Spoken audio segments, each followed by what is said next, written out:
Hello there. Welcome back to. So we're still waiting here.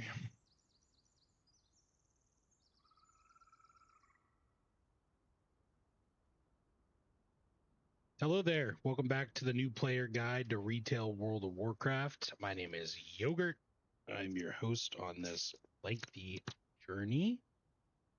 Our goal with this video series, as previously mentioned, is to hit 3K Mythic Plus ranking and get the ahead of the curve achievement before the end of Season 2, which is just a few days away.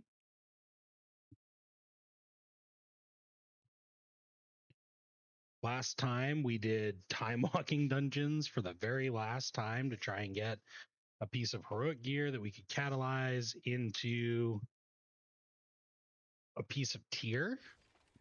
We weren't able to get that, which is very unfortunate. Just put a new little add-on there for our mini map buttons. Last time we did time walking and we got another hero track trinket. We got the Mr. Lockenstock, which is absolutely not what we wanted. We enchanted our gear. We put some gems in it. So today what we want to do is complete our 4 mythic dungeons. You can do these on Mythic 0 difficulty, which awards champion track gear, or you can do them on Mythic Plus, and because we need score, we're going to do them on Mythic Plus. So we don't have a key because we didn't pick from our vault, although we probably just should at this point. But what we're going to do is just try and find some 2 keys.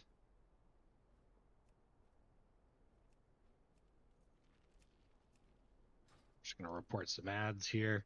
We're going to try and find some +2 keys that will give us a little boost to our IO, get these dungeons done, kind of just like work our way up. So this guy's says he's got a big alt, got a 2 mother load, 2 rookery, no lust in there, so they probably won't take us. Oh yeah. This guy says +2 blasting weekly. We like that. We want to blast the weekly too.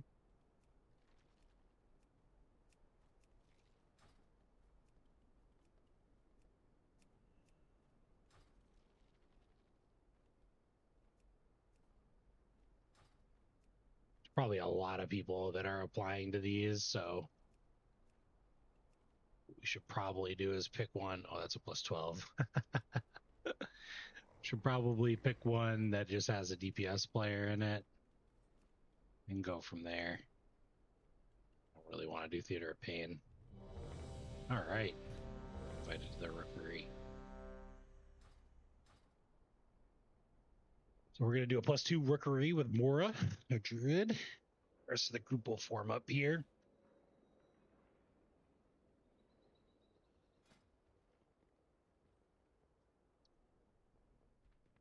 And honestly, should probably just pull these champion track. Oh, hi. Hello.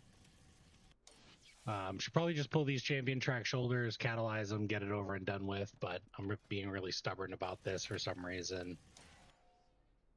Let's just do it. It's better to grind. We need to use multiple catalyst charges. That's totally fine. Give us a +2 Dark Flame Cleft. So if this group takes a little bit to fill up, we'll just start our own. But it looks like it's going okay. So we just pulled those shoulders. We're going to drop them into the catalyst. It's going to bring us down to 6 charges left. And then we're going to take our hero track pants. We're going to put those in there too. That'll bring us down to 5 charges left. So we want to save these 5 specifically, most likely for hero gear. All right, we're within epic.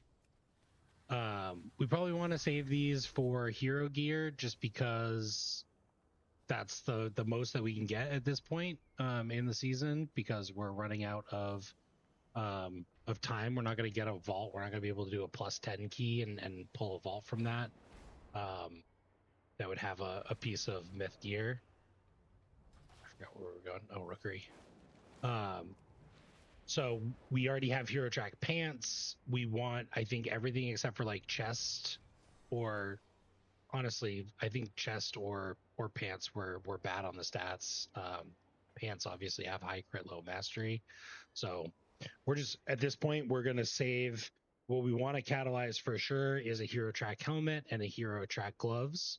But for right now, we just need to start grinding our Mythic Plus. So that was our last piece of 610 gear. So we're up to 642 item level, which is pretty good. I really want to get to like 655. A little concerned that he asked if we're ready. 646, so he's about the same as us. 659. 627 is a little bit on the lower end. He does have 2-piece though.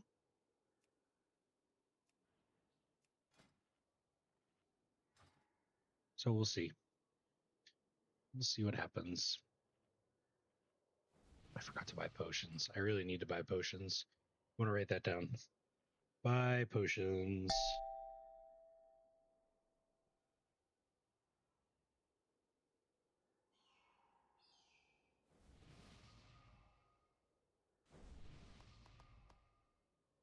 Transmog gear. All right, we didn't do the ready check. Titans, you are here. The storm perch has been breached, and the storm riders corrupted. So Rookery, I don't think we've done this on Mythic Plus yet. So the first thing that I'm gonna do is come in here and set my focus for my kick macro here.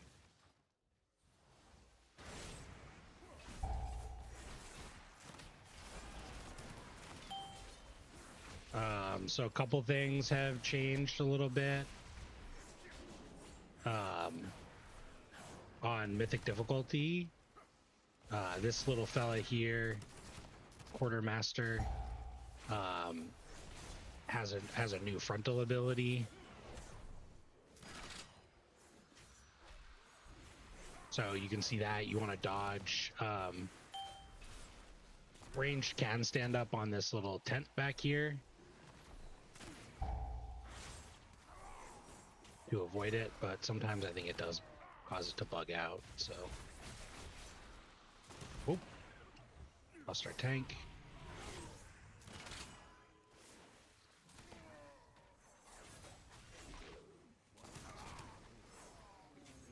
Just doing what we can to help out there. While you go to the roosts, I will distract them here. We can link. Hello. So first pull usually is a big one. Usually we do it with Lust. So we didn't do it with Lust there. We'd have a debuff. Normally you do it with Lust and you'll kill everything. The main things to look out for are the Thunderers that will cast. So you want to kick them in. And then you also want to look out for the frontal, obviously. Oh boy.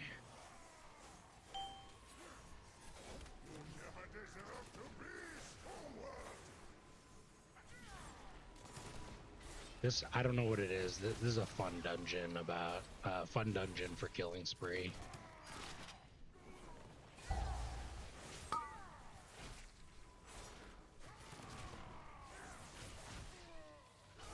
But yeah, we're kind of in it today. I mean, this is really the end. The rest of the game is relatively cyclical in what you're kind of like looking to do with your time. So really what we're going to be doing is just trying to level up our keystones and get as much score as we can. So we want to join successful groups.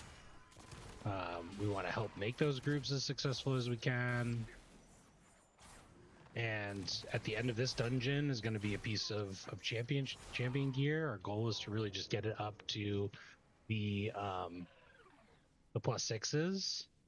so we can start getting some hero gear and really just like replacing everything that we got leveling up from this point.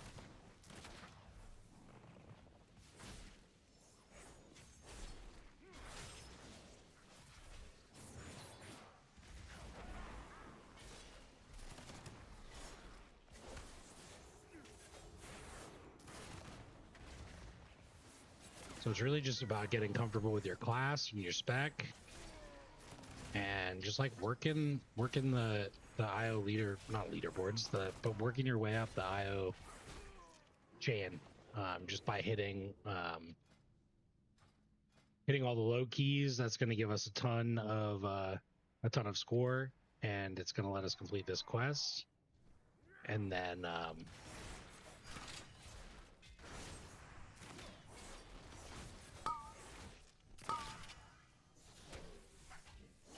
we'll go from there. Oh, I'm not getting very lucky rolls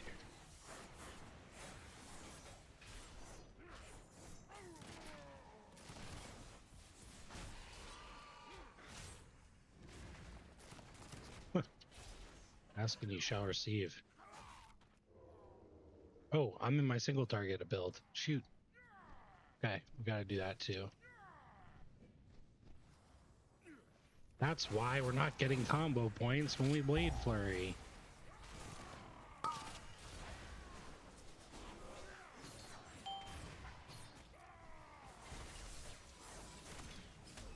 One little thing about Mythic Plus dungeons is that you can't change your talents in a Mythic Plus dungeon. You have to actually like go outside to change your talents. So we're not gonna be changing our talents right now. Just gonna roll with what we got. It's not the end of the world.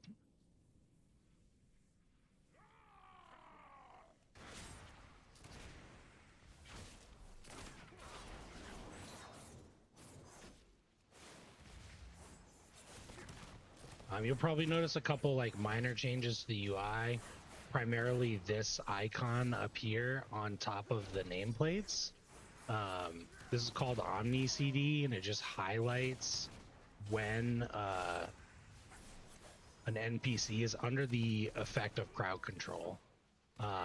So whether or not that is like one of my kicks or blind, any sort of crowd control, it will highlight that. So this boss we haven't done since we were in the follower dungeon, as far as I can remember. And so when we were in there, I did mention some of the effects that he has. So he'll do this like spread AoE that we just kind of navigated through right there. It does deal like AoE damage to the whole group. And then he will teleport to the middle, just like he did here, and he will, after a short delay, he will cast that beam. He's going to cast 4 beams, and if you're standing on these solid parts of the platform, you will always be safe. These grates over here,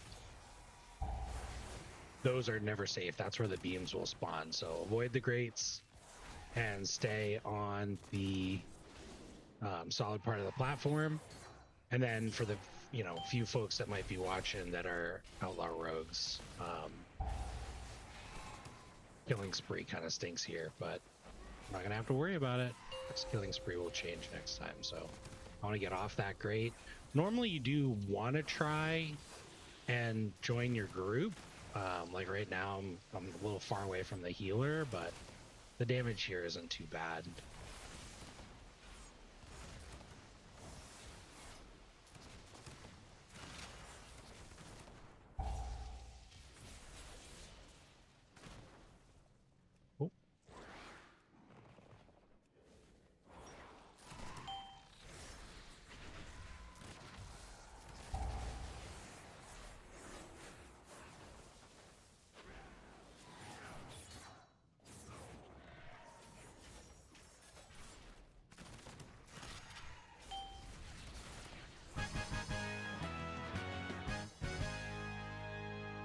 So spread, don't stand in the AoEs, and then you jump down into the middle. You do want to try and hit one of these birds because it does give you a damage buff. And then the group will come over here. Finally, I thought I'd have to fight Gorin on my own. We're just going to sneak along down here.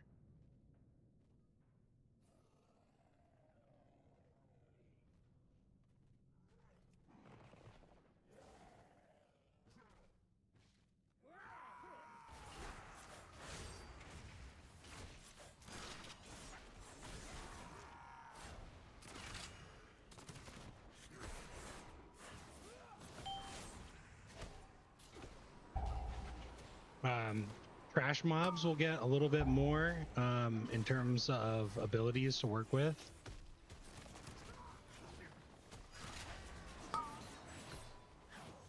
So you'll see these guys, these coalescing void diffusers will cast this arcing void. You want to try and make sure that you're not in the group with it, and then they'll do this suck ability.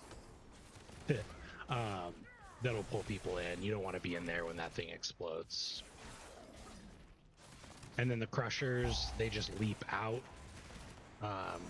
to members of the party and just do a little slam on them.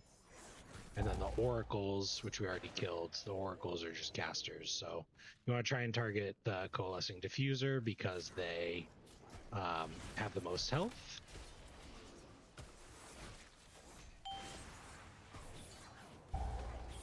And then you want to try and make sure you're out of there.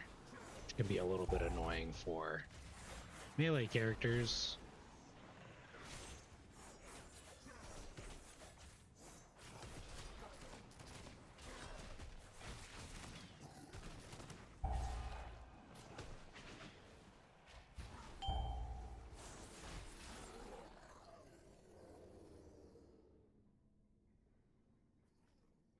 And this room, much of the same. Rook guards don't do anything. Oracles will cast on team members, so you do want to try and kick them.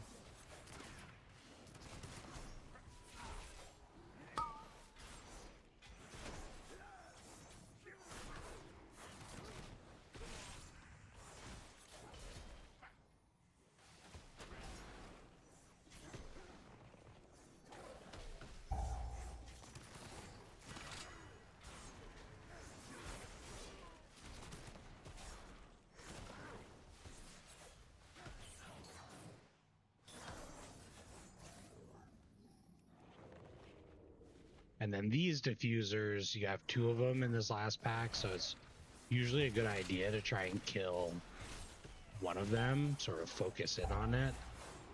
You know, I'm not saying that you can't do any sort of AoE abilities at all, but it can be a little bit tough to take this damage.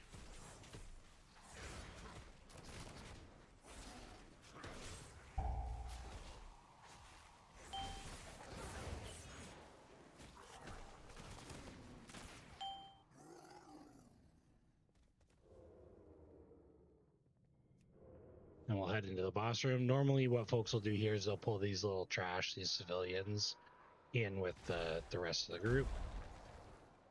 Or in with the boss. Because they just kind of die. They don't really do anything. And last time we did this boss, it was... have you gotten it yet? I don't know. Just let it around here.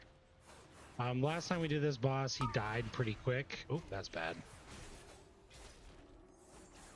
So let's talk about this boss. Last time we did this boss, he died really quick. We couldn't see any of the mechanics. His mechanics are this leap that sends out these little spires, I guess, columns, and they hurt. He puts out chaotic corruption onto one party member, and then it will jump to the next closest party member. After 4 jumps, it will essentially go away. It'll dissolve. So what you want to do is, if you get it twice at high keys, if you get it once, you should probably be using a defensive. If you get it twice, you're probably dead without some form of immunity. I use Cloak of Shadows because I got it twice because I was talking and I wasn't paying attention.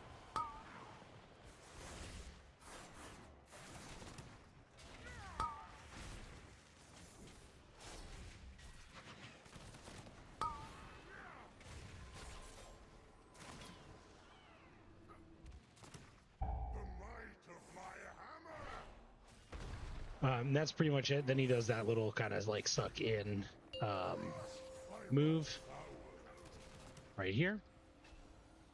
You just don't want to be in it when it explodes. And that's pretty much it.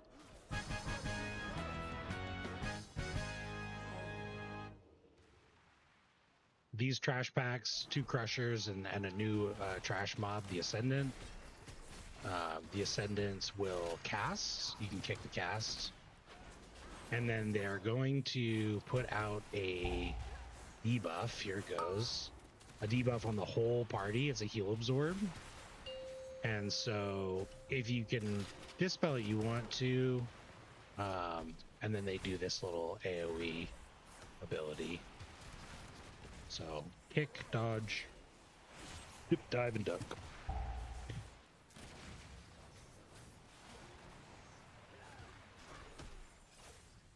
I do not like that it feels darker and colder as I we do go not down, like green eggs and ham. but there are more survivors to rescue. The lift is out. If we want to keep going, we will have to go down the Storm Rider way. Then we drop down Follow here. me.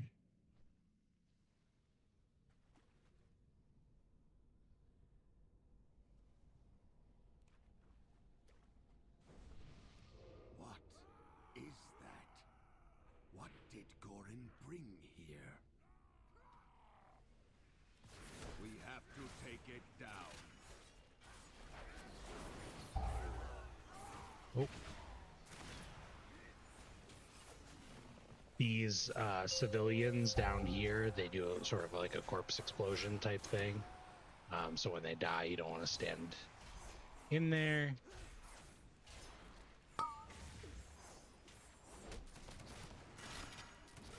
We all kicked it. The monk kicked it, I kicked it, and we got a solar beam.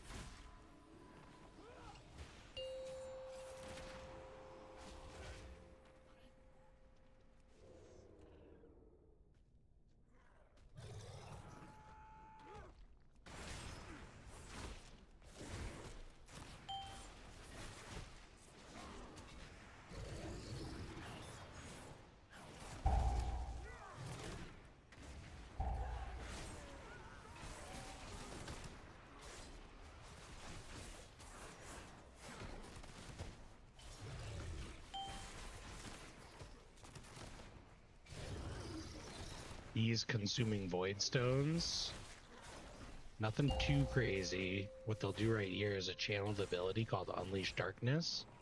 You will take AoE damage, pulsing AoE damage, just like as we as he channels the ability, and then if you stand in the little things on the ground, it's even worse.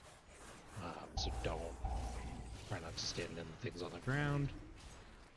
Which is a general good rule of thumb if you're playing retail World of Warcraft. Or any version of World of Warcraft for that matter.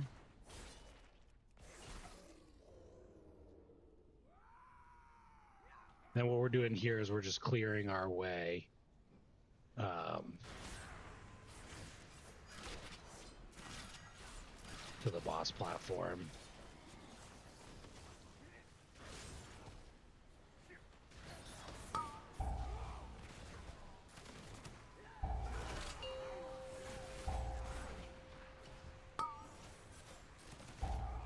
That was an interesting pull. People don't normally do that.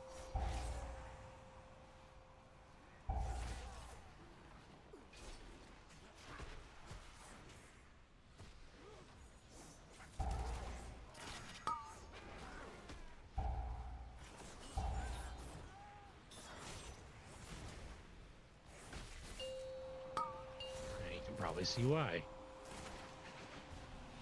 Just gonna pop all of my defenses because I don't want to die at this point.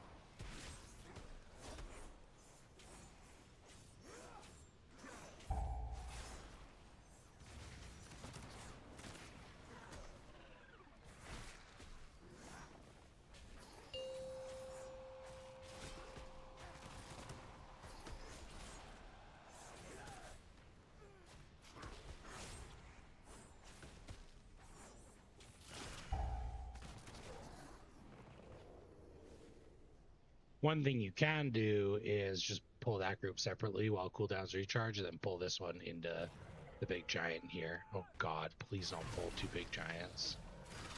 He's doing it. Okay.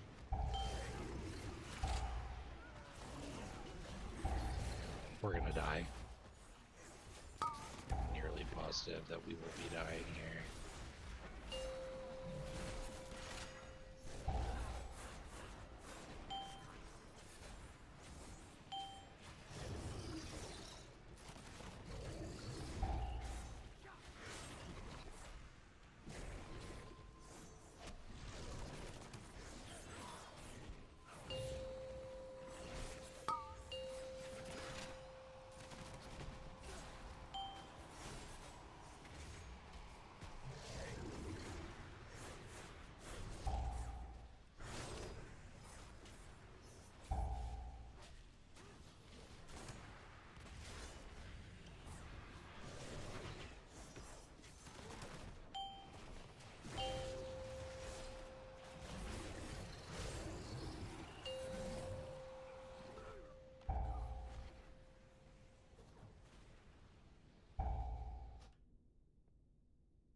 Unfortunately, with the rookie,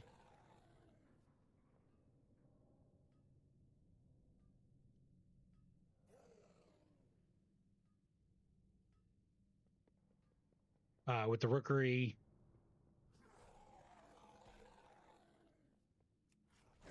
the run back is. Oh, actually, I thought there's a way to jump down. So it'll drop you here.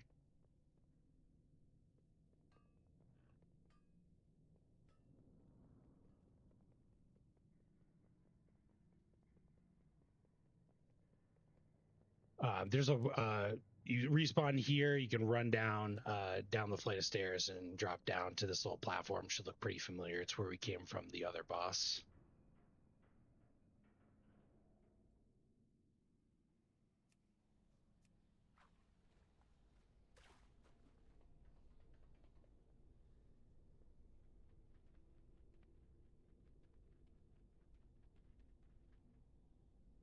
He's not wrong. I didn't interrupt. I don't know if that's exactly why we died, but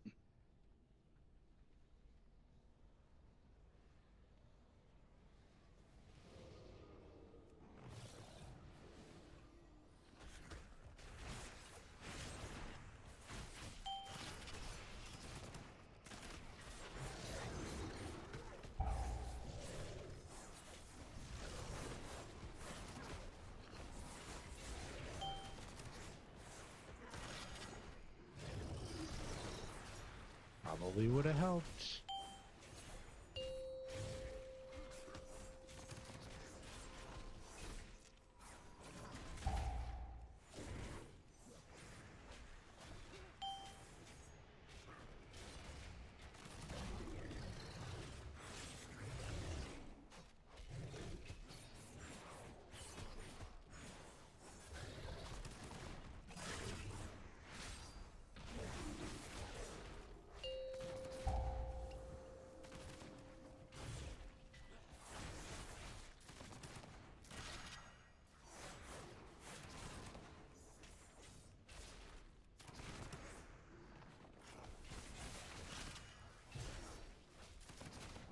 One of the things that you'll probably notice from this +2 and from Mythic Dungeons in general,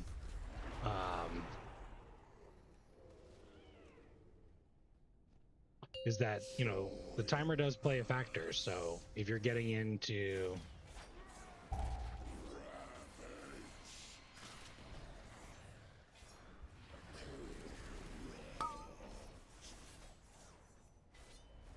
If you're getting into Mythic Plus and you're, you know, in the tank role or something like that, you might come across folks that are a little bit on the impatient side. You don't want to just kind of go like one pack at a time. You do want to try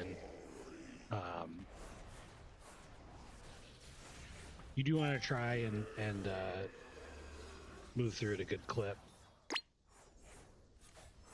So this boss we also killed too quickly last time. So this boss has 2 phases. He has a damage amp phase, which he's in right now. After you break through his shield, he takes 100% more damage and he's stunned, so there's nothing happening. So you want to save your cooldowns for that, and then we're going to start chunking through this shield again.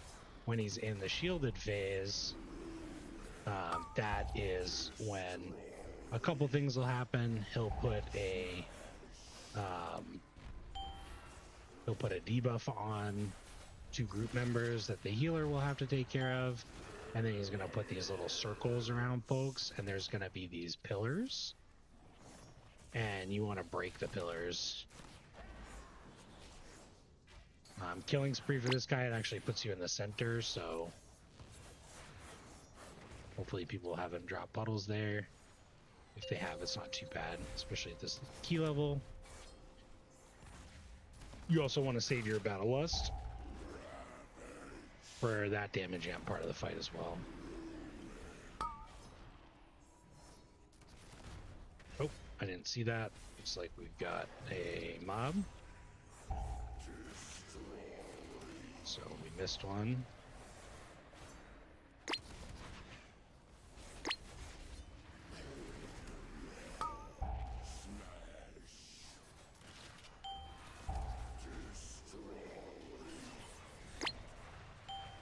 Oh, I just ran inside. Oh no. Oh, that's hilarious. We did it. We did heroic and mythic, and we completed it. So end of our +2 dungeon here. We got a little bit more score, so you can see we're up to 463. We got 25 Valor Stones. We got bonus Valor Stones because someone, me, got an increase in Mythic Plus scores. So we got 50 Valor Stones. We got 10 Runed Crests. These are heroic level crests. And then from the dungeon, we got another freaking trinket. We got a champion 2 out of 8 trinket. So most important thing that we got here today was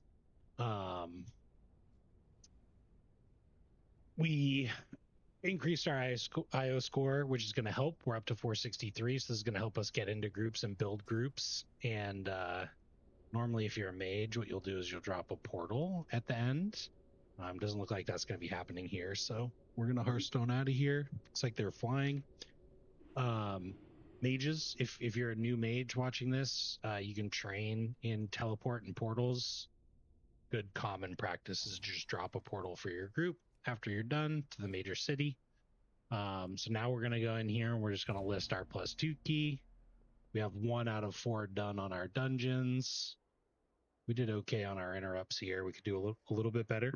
Excuse me. We did pretty good on our overall damage, 1.4 million DPS, which is great. So we got +2. I don't really want to run with that tank, so I'm just going to keep that in mind. Druidic Dad, 642 item level. So basically, you know, we ran a +2 a while ago. Our own key, we 3-chested it because we got a 680 Dev Evoker in there. So we're just going to give it a quick minute to sort of populate while so we can see, you know, who might be joining us. I understand your frustration, 666. but do not rush to conclusions. It's a pretty good gear level. Kind of surprised. Looks like they're a raider. Maybe they're getting their druid geared up, but They're a little bit higher than we are, so we'll invite them. Things that we're looking for, just like we were before when we were making a group, we're looking for higher item level. We're looking for battle res, which Druid provides, Druid, Warlock, Death Knight, Paladin. We're looking for a Bloodlust, Shamans, Evokers, Mages, all Hunters, all provide Bloodlust. Those are the key things that we're looking for, and then we like our raid buffs as well. We're also going to go ahead and make some purchases. So we need Algari healing potions. I want like 40.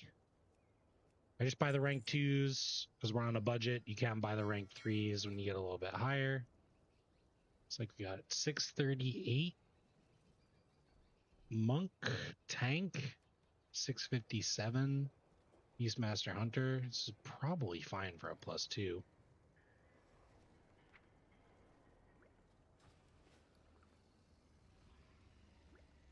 We got our health stones. We got our potions. Oh, they're gone.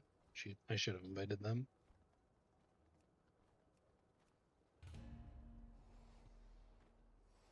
Change our talents back. So we're going to go into the talent tree. Change it back to Mythic Plus. That's going to give us those AoE talents and keep it rolling. And then we also made some changes to our gear. So we're just going to go fix up our transmog really quick. It's a pretty good hunter. We'll take him. That's the lust that we need. So we have our 3 DPS.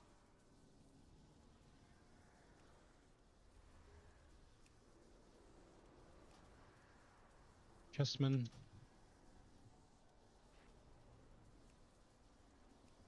I'll try helmet today. I'm feeling helmety.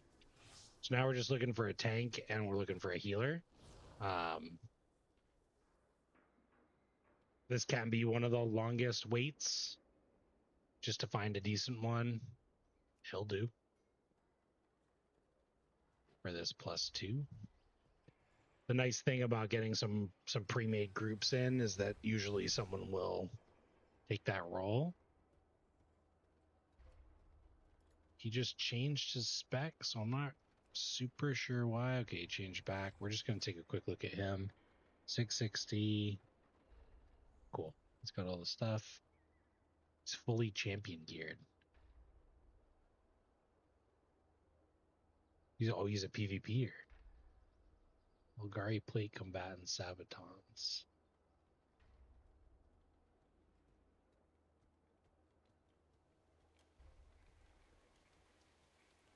Gladiator amulet. Interesting. All right. Is what it is. We're just waiting for a healer to queue up.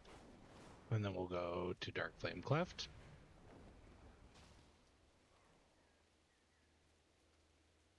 We fixed our transmog, we fixed our spec talent tree, and we bought potions. Potions brings us into another conversation, which I know that if I start it, a healer is going to queue up, but we can talk about professions today a little bit. So we went over way back in the beginning. We went over the different professions that are out there. Here in Dornegal, I'll just kind of fly around a little bit. You have access to all the profession trainers. You've got leatherworking. You've got tailoring. So leatherworking is leather armor and cloth armor. Skinning is the profession that fuels that. Tailoring. As soon as you learn tailoring, you'll start picking up cloth off of NPCs. That's what fuels that, is cloth that you just get from killing things. Enchanting, you fuel enchanting by disenchanting your gear. Or others' gear, BOE gear, whatever it might be. Jewel crafting, this is fueled by mining, much like blacksmithing, which we'll go talk about in a second. You break down, when you mine, you get ore. You can take that ore and break it down and find gems, or you can smelt it using blacksmithing. So blacksmithing is in here. Blacksmithing is for martial weapons and ooh, he's right on the edge. He's a little low, but he is a healer. He is a paladin. I don't know.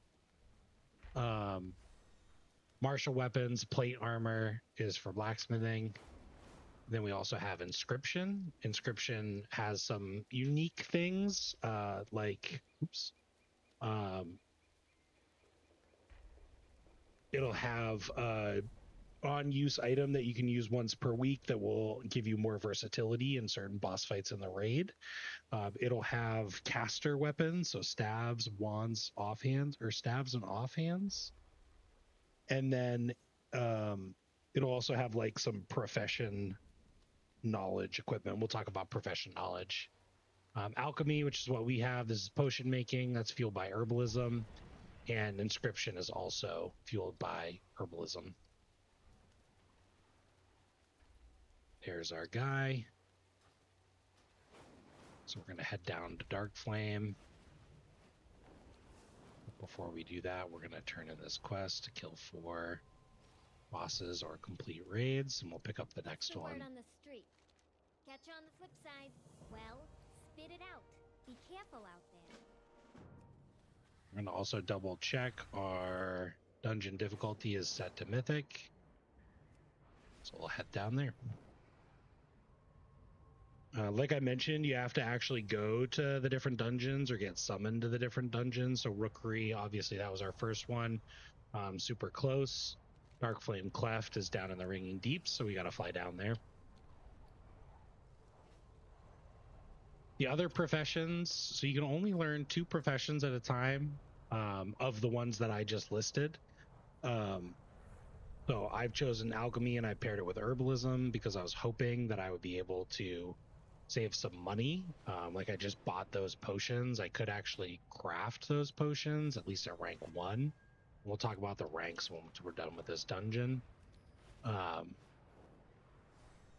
There's also 2 other professions. Archaeology is no longer maintained. They don't really do anything with that, but cooking and fishing. So cooking is just the art of it's cooking. You can eat food, it'll give you buffs. So if you level your cooking, you can prepare that food. You can turn that food into hardy food, which will persist through death. And then fishing is just fishing.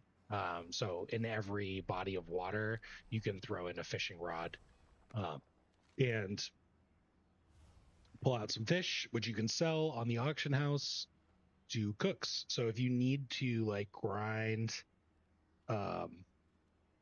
gold, you can leverage your professions, like as an herbalist or a skinner or a fisherman. I could go out and harvest all of that and sell it on the auction house, make a little bit of money. I'm just standing outside because I'm waiting. Hewn Passage is what it looks like inside. Looks like our paladin isn't here, so I'm hoping that this shaman will help us summon him.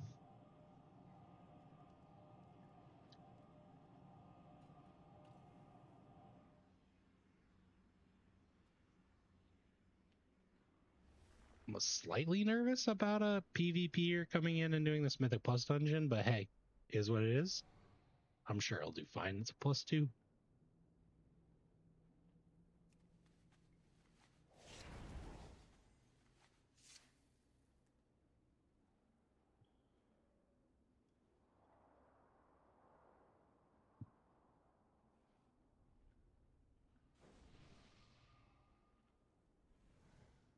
So the shaman just sat down to eat. Our tank's here. So we're going to do /ready check. Oh man, we got to do a bunch of stuff. We need to buy flasks. Oils. Everybody's ready. So we're going to do /pull 10. We're going to walk over to the keystone and 5, an add-on 4, that we just installed 3, automatically put the keystone 2, in there. 1. When the countdown's done, we'll hit activate and it'll start the dungeon. We're going to open up with our tricks of the trade on our tank. Oh man, sorry to hear that, Raven Crown.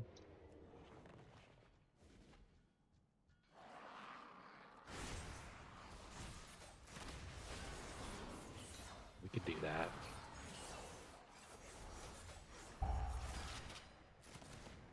So Dark Flame Cleft.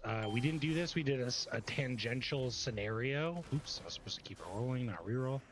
We did a tangential scenario when we were down in the Ringing Deeps.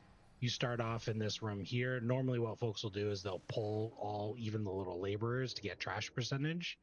And then you'll go into this section of the dungeon that's kind of a pain in the butt because it has these casters, and it also has these little mole herds that are out here, and the mole herds just like to cast throw rock on the ranged folks. If you tank on the mole herds, they will actually stop throwing the rocks. So if the whole group clusters on the mole herds, it's not so bad. You can also, stun them using your single target stuns. And then there are those casters, those wick lighters that we want to try and kick in to DPS everything down as quick as possible. Then you also have these overseers, and the overseers will man, it's not great. The overseers will aggro your group, and they will cast an AoE. And you'll see that here. So this part of the dungeon gets really messy because you can see they just knocked the overseer just knocked that one mole herd into another pack. So I'm gonna stop talking and just try and be as good as I can here. They also do damage to the mobs, so it is good to pull the overseers, but it can get a little out of control pretty quickly. You can see here we've got an overseer over here. We've got these mole herds throwing rocks on all of our range. We got the wick lighters casting. Like it's just omega chaotic. So something that would help would be like an AoE blind.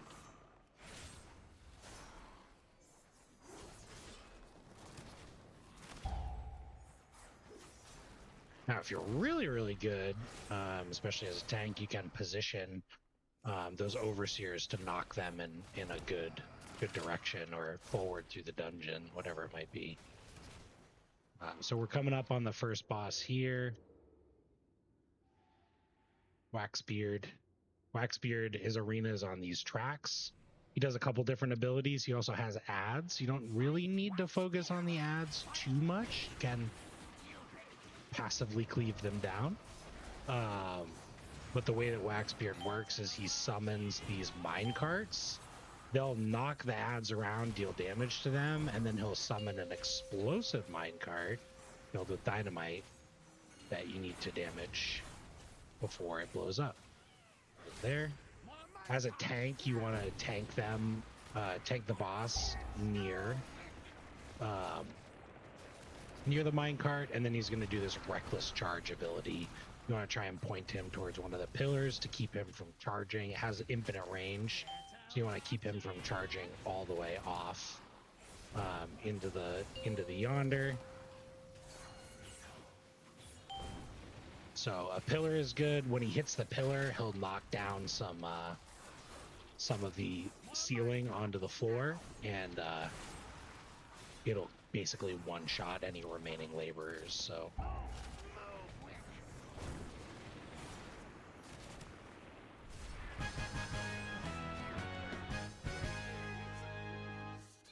and then we continue on through. I know this place. Old Waxbeard's been here forever. Didn't trust nobody. So mean. So you walk down to the end of the tracks, you drop down into the next part of the arena. In here you have fiends. These are the kick priorities, and then you have candles. These do AoE damage. So you usually want to pull one, maybe in a group like this, two at any other time in a more coordinated group. We don't actually want to walk through here. We should pull some more because we want percent. So I'm gonna say we'll need some percent. So good to pull most of that room.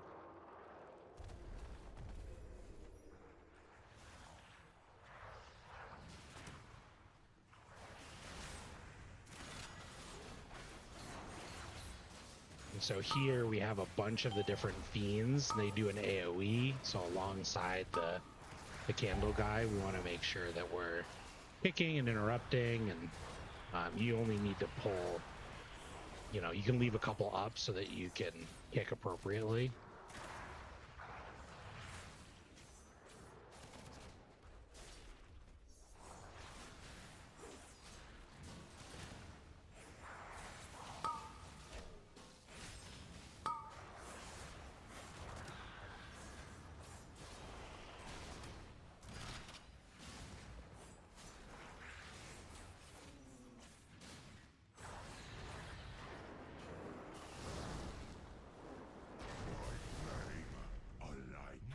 Boss Blazicon. He'll cast AoE, Dousing Breath. It will essentially do some AoE damage to you. Then he's going to target a few raid members or a few group members, prioritizing ranged. And he's going to, they're going to get these circles around them, and around the room, oh god, around the room there are candles, and you want to light up the candles, which helps to which helps with this one. For every lighted up candle, or sorry, I'm getting my mechanics confused here. So you want to light up as many candles as you can with that, and then he's going to cast another ability that was this, the gust of wind. The gust of wind, not this one, the other one, will blow the candles out, and you only want to blow out one candle. So you want to light as many as you can, but you only want to blow out one. So these guys are going to start running to their different candles. And then the next ability that we're going to get right now is Enkindling Inferno. So, and then we get Extinguishing Gust. So this is the one that blows them out. And as a melee, we should just be on the other side. You only want to blow out one, which we did. You can know which ones you're blowing out by the corners of this little platform here. So there's always a candle directly behind each one of these little corners. So if you don't want to blow one out, stand in the middle. If you do want to blow one out, stand on a corner. Usually the healer does that to help control things. And then in this next room, it's all these like little guys. So they're just casters, normal casters. You want to try and do what you can to group them all together, but it's pretty challenging. Groups you can line of sight them around the corner. Or if you're a paladin, you can throw Divine Shield and send stuff around. Then we're heading into the third boss, the Candle King. We're gonna have to kill these guys right in front of us here. So 2 elite mobs. And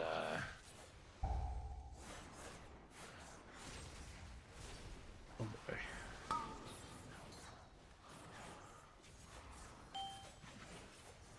They'll do you'll kill off their followers pretty quickly. They'll do a couple abilities. One is a knockback, and then one is lighting these little candles. They also do like a chokehold and a frontal frame breath that you want to avoid.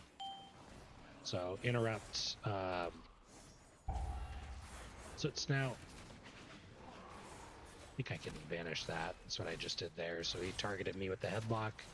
I just hit vanish. So we just avoided that mechanic. And then we're going to come up to Candle King. I'm going to try and speed through the mechanics of this boss. Wax statues will summon around each group member, so you want to stay clustered. He'll throw an axe. The person who's targeted by the axe will want to go to one of the out of the way candles and stand behind it so that they can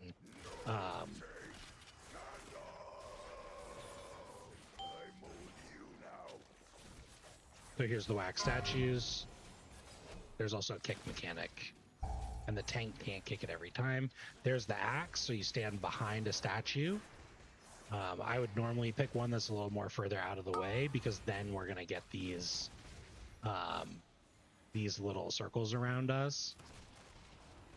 and those are going to take care of the other wax statues. This fight is a healing check. Basically, you want to stay grouped so that you can take care of the statues pretty easily. The more statues that are out there, the more AoE damage that impacts the group. So you can see the whole group's kind of ticking down.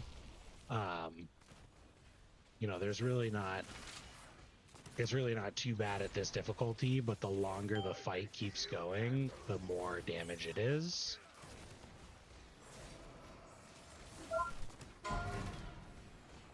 So I have the pickaxe, so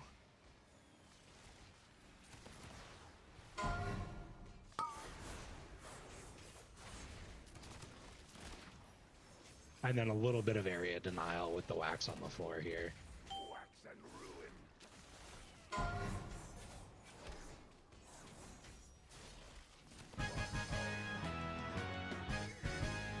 Fix Omni CD. No more candle. So the reason that I asked him to get a little bit more trash from the beginning part is because we're only at 66%. And this dungeon, there's not a whole lot of trash, and the trash at the end isn't very good in terms of percentage. So the next thing after that boss fight is this little minecart event. So essentially, every time you're outside of the minecart or outside of the candlelight, your team members can't see you. They'll have these little horrors that will come and try and come and drain the minecart. You want to kick those. And then the little minions that die will buff the minions that are standing on top of it. So like this creeper has an ability called Eater of the Dead. So his damage done is increased by 80% because of the corpses that are under it. So you want to make sure you're not tanking him on top of corpses, because the tank's going to take huge amounts of damage. So normally what people will do, or what tanks will do, is you can see if you're holding a candle or if you're near the cart. So normally the tank will like run ahead. You don't have to do this if you're a pug tank, or you're new to tanking. They'll go grab a candle, run around, pick up all these mobs, and then bring them back to the cart. The cart runs on the candles to keep going. So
down here at the end, we started this at 66%. You can see here we're at about 70 or about 80%.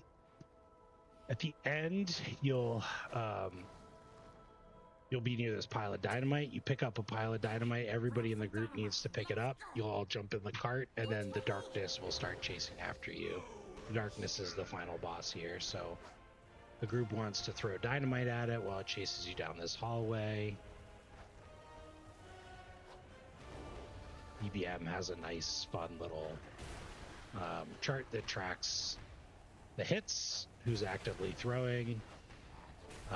I'm pretty sure that there's a cap on how much damage you can do here, but if theoretically, if nobody did anything in the final boss fight, you would have to do a little bit more damage. So I just usually spam it while I'm pointing at him, just to be sure. And then this is the last room of trash. So as a tank, you really want to make sure that you pulled enough in here, because the only thing that gives percentage in this last room really are these creepers. You can see this gives 1%, 1.04%, and the little darkness mobs give 0.26%. So it's not a lot, and we need to get 20%. So we're gonna probably have to go back, in my opinion here, which is okay. It happens. Things happen. But there's only so many creepers and darkness in this room, so.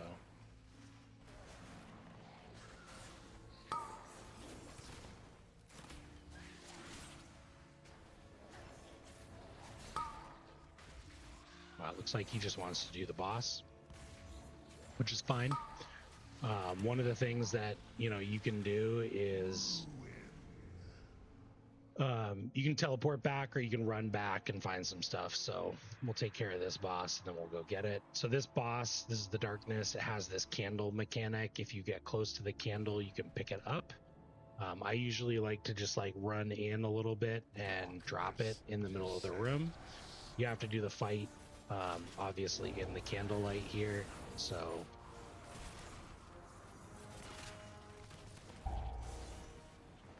and you'll get a little purple circle. You can run out. The candle will drain over time. So if you get the purple circle, it's usually a good idea to run out to one of the candles, pick it up, and bring it back in to refuel yours. And then he does that frontal breath. That frontal breath, you want to move the candle by picking it up. And then he summons some ads, and he channels that ability called Eternal Darkness. Somebody needs to go and get a candle during Eternal Darkness so that it doesn't go down to 0%. If it goes down to 0%, everybody in the party gets feared. Fears are not good. Because everybody dies. So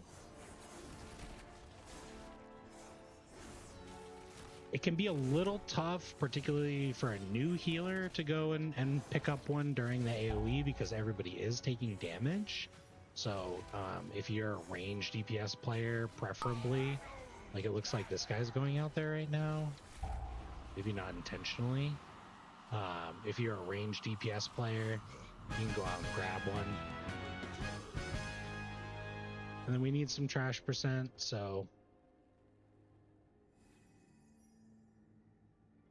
need some trash.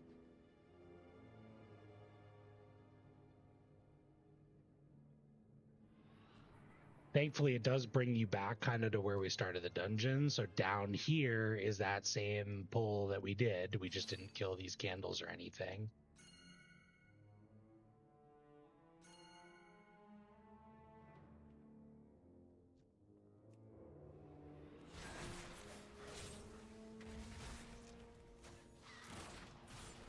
And then when you jump down, there's a candle to get you back up.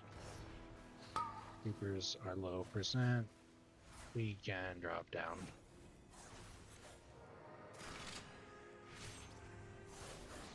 There's a port back up.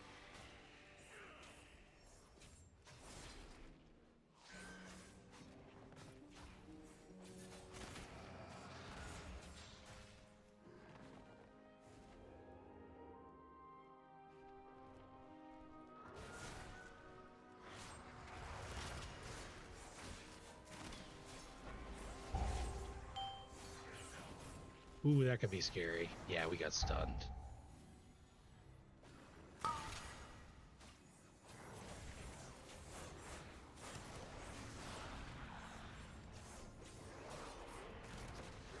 So if you're doing Mythic Plus dungeons, don't forget the as the tank, you're somewhat in charge of the trash percentage there. So you want to make sure that you're accumulating enough. If you don't know, you can ask. Usually the group will help, or they just won't care. There are also a couple useful add-ons and tools that you can leverage.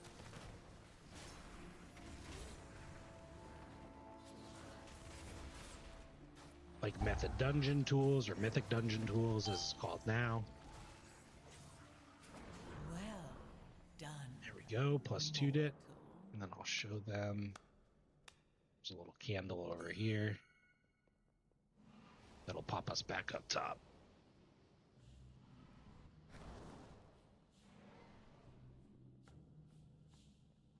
So I think I turned it on. Maybe I didn't. Mythic Dungeon Tools. So this is an add-on in-game. It'll pop up a little map that'll show you every trash pull and boss, and you can go through and you can click on each one. You can create little pulls and little routes on what you want to do. And it'll calculate your trash percent over here on the side. So a couple things that you can do.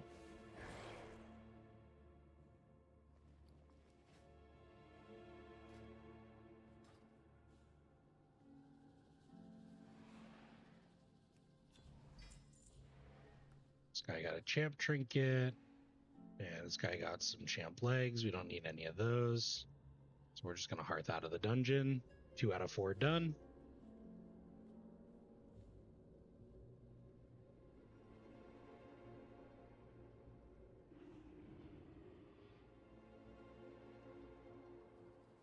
There's also some really great weak aura packs for Mythic Plus that you can download that'll do things like highlighting important mechanics. We can pull one of those in just so you can see what it looks like. We're going to start just by getting our +4 mother load listed up here. So we 2-chested that, so our score is up to 631. One additional bonus that we're going to get is at 2K, we'll actually get another charge for our catalyst. So every season at the start, there's a quest that you can, or a hidden achievement, I guess, that you can complete. So if you kill the last boss on heroic difficulty, if you achieve a certain rating in PvP, or if you get 2000 Mythic Plus rating, you'll get a little quest that'll pop up that'll give you an extra catalyst charge. So that's something to keep in mind for the future. So we got our +4 mother load. Not sure how many folks we're going to get to join it, but we'll see. We'll keep it posted for a minute. And we can talk about professions a little bit more. +2 keys tend to have a decent amount of folks. I don't know what it is about the +4 range. I think it does probably have to do with the rewards. They're not super great until you get to +6 and +7. So it's kind of our goal is to get +6 key that we can post ourselves and get a decent group together to go through that, because +6 is going to give hero gear. +7 is what we really want to farm because it's going to give us gilded crests, and with gilded crests we can craft higher item level gear. So one of the things that you've probably seen that we're getting at the end of these dungeons is fractured sparks of fortune, because we're so far into the season. We just get them from activities. We crafted our weapon, our hero weapon, but we still have 3 other ones that we can spend. So by default, it's just going to be item level 645 gear, but you can see here like our rings, our boots, our glove, well, not our gloves because they're tier, but rings, boots, our belt is good, but gloves, cloak, necklace, and bracers are all below item level 645. I think what we decided to do here was get some versatility embellishments, which probably isn't the best. Maybe we'll do the ring embellishment too. There is a high item level ring that you can go get by completing some activities in a side zone, but I'm not going to talk about that because it's not worth doing at this point. You'll get 681 rings from your Mythic Zero dungeons next week when you jump into season 3. So man, this is tough. We might need to get our score a little bit higher, maybe. things that people can see visibly are going to be your item level, and they're going to be your score. So those are the two metrics that you want to try and improve. We can bump up our score simply by plugging into some more of these. We now have a +4 mother load, so we could plug into a 2 or a 3 Theater of Pain, Cinderbrew Meadery, Workshop. That'll get us up above 1,000 score, which will make us a little bit more trustworthy. But it would be great to just go through and +2 this and get a 6 key, because then we'll get more people queuing up as they're trying to gear up their folks before the next season. Got a 647 Hunter. Could bring him in. Maybe we'll get a 3 top group.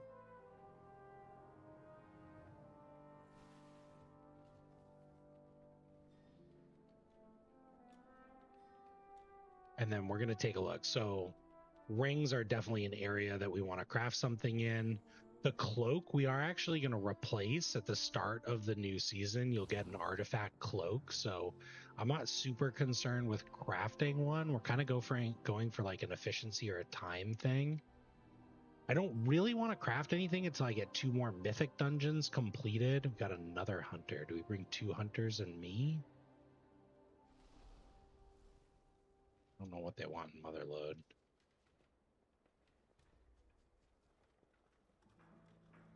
But he's got gear. Doesn't really matter. We're just doing a +4. When do affixes start kicking in? I don't even know what the affixes are this week.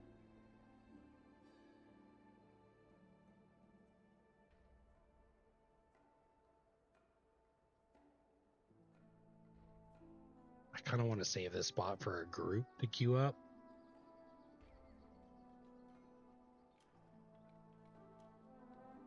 We'll see. Even Hunter. At least we're getting a little bit of interest here. We'll keep it going. So I don't really want to craft anything until I can get those 2 done. I can unlock another heroic box, because I mean, I guess we can definitely go ahead and craft the ring. But if we get a hero cloak or something after we craft that, or hero boots after we craft that, I'll feel a little bit silly for just wasting our precious gold. So I am going to go in to the finger, armor, miscellaneous finger, and current expansion. It's the Ring of Earth and Craftsmanship. I'm going to track this recipe. I need 1 spark, which we have, blasphemite, 8 onyx, 20 marbled stone. I'm going to probably put an embellishment in here because there's a decent one, this elemental focusing lens. Deal bonus magic damage based on socketed gems.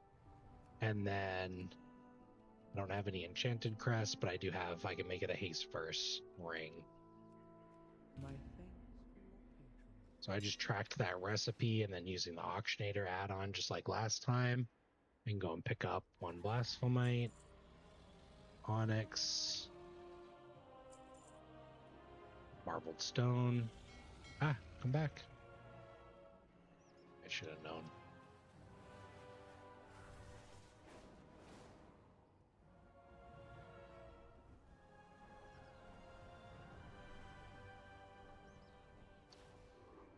I have an extended supply of goods for Outlanders.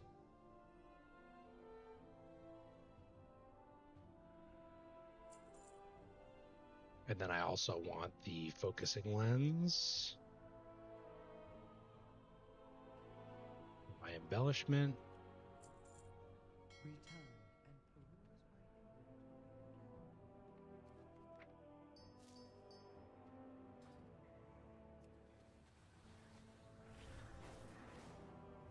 Yep, it'll work. My directive is to serve you.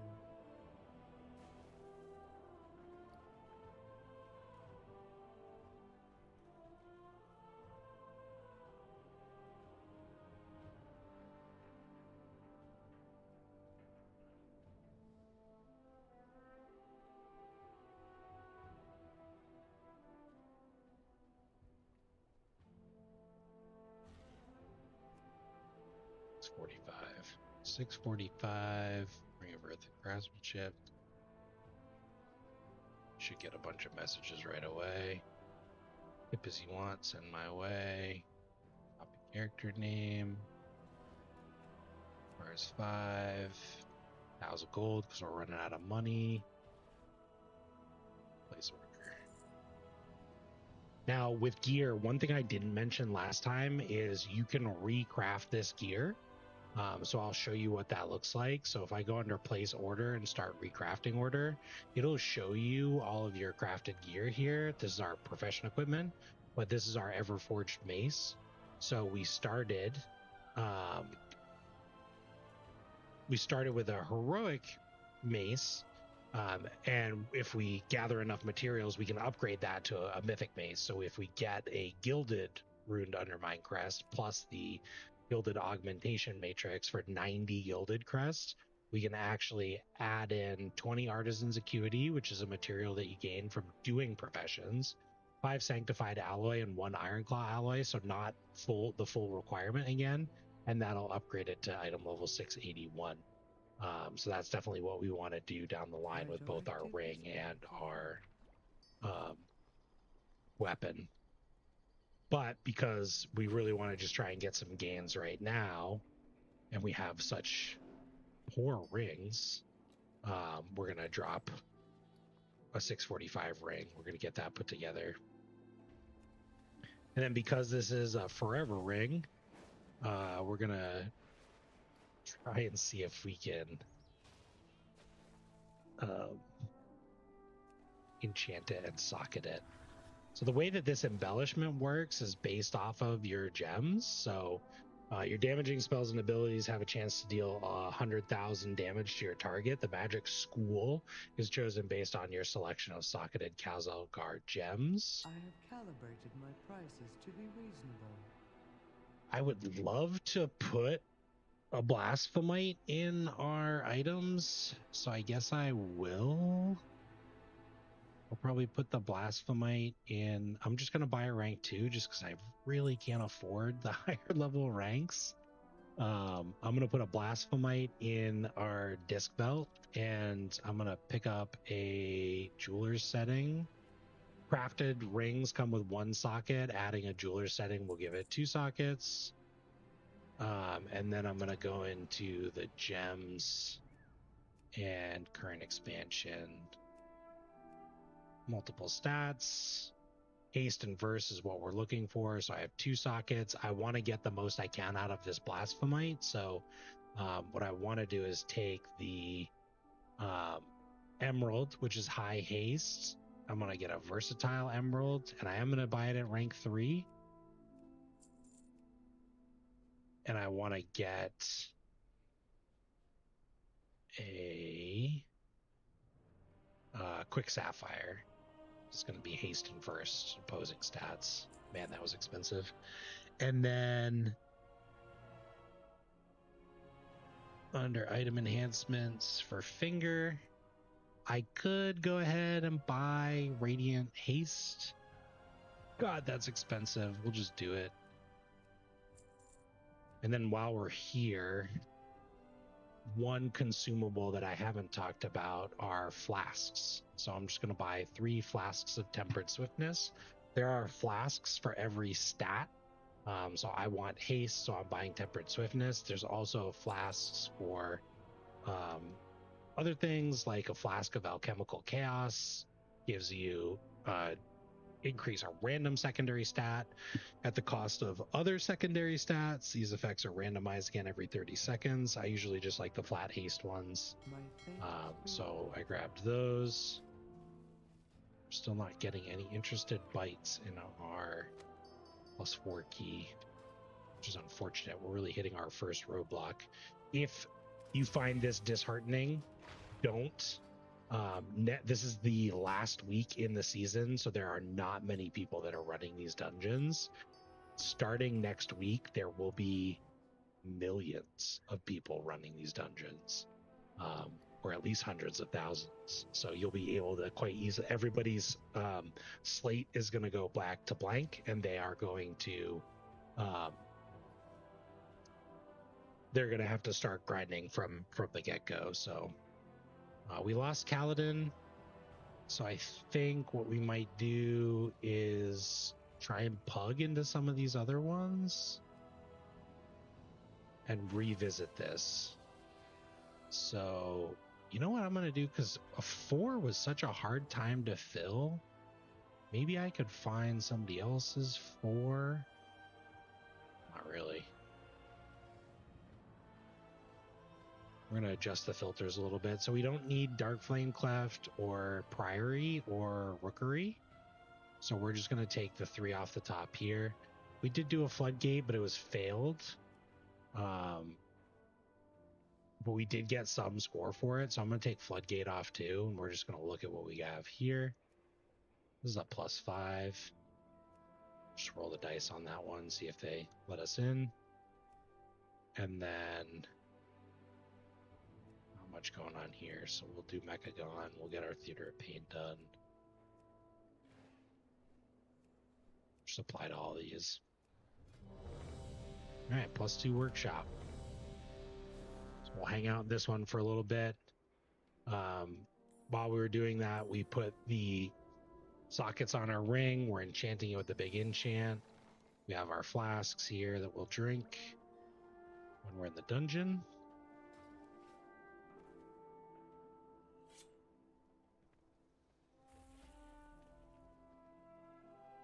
It's 43 item level.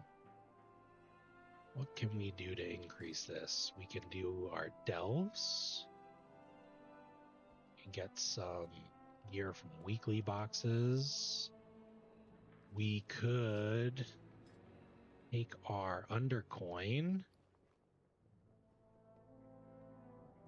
and we could buy a wave scrambler. This wave scrambler is for 2,000 undercoin. You can purchase this to place it down in a delve after you get to the checkpoint, and it will summon the delve boss that will give you a delver's bounty, and at the end of that we can get a piece of hero gear. So be a good opportunity for us.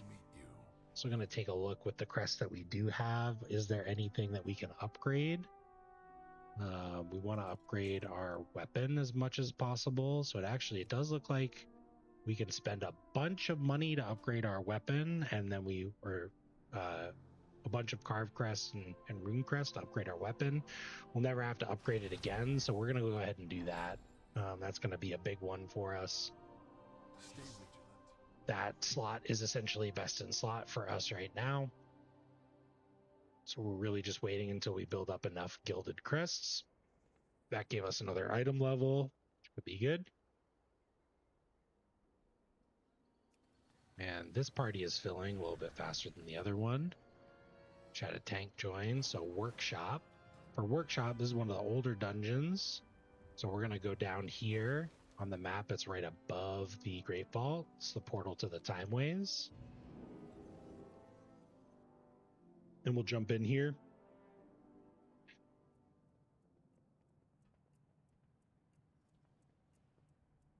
Need to repair.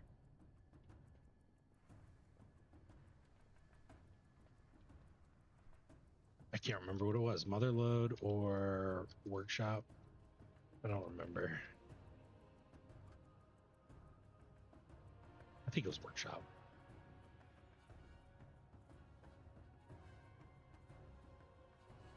So Workshop is this portal over here to the left. It's going to take us to Mechagon Island. This is a fun one for us because the last time we were here, we failed our Mythic Plus dungeon before weekly reset, which is a shame. If we had just completed one of those, we'd have another piece of hero gear to work with. Instead, all we have is hero trinkets. And thankfully, there's somebody out here with a mammoth, so we're going to repair. We are running out of gold. We're going to sell all this junk, and then we're going to look in here. I'll keep that just because I don't know how good it is. And we're just going to vendor everything we can to try and recoup as many costs as we possibly can.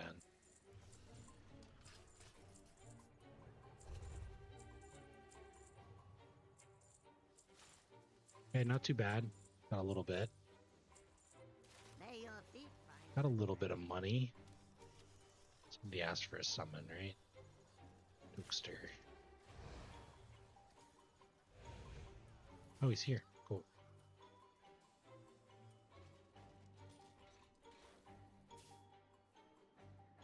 So we went through most of Mechagon. We didn't get to the final boss. We got to the last platform before the final boss. So for this one, we're just going to kind of chill.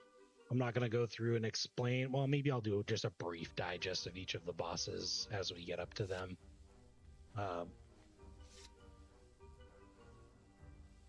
So we bought some flasks while we were there at the auction house, and like I said, flasks increase your primary stat. They last for 1 hour, and they last through death. Now, one of the reasons that we chose alchemy as our profession, and this relates to profession knowledge, is that as you progress through your alchemy, you'll gain skill points. You can see here the Kazelgar alchemy for this expansion goes up to 100. And each time you craft something for the first time, it'll teach you something new, 5, and you'll get points 4, that you can spend on 3, specialization. 2, 1. We want to spend those specialization points in the flask tree. It's going to help us make flasks better. It's going to increase our skills specifically with making flasks. And then it's also going to make, when we hit a certain skill point level, it's going to make our flasks last an additional hour. So we only have to eat essentially one flask for every 2 hours of game time that we're playing. some circus crawlers have unwittingly stumbled into the arena. A word of caution to anyone sitting in the splash zone. Watch out for blood. Ooh, that was a close call. So we got to kick those bombs. We want to make sure those bombs don't go off.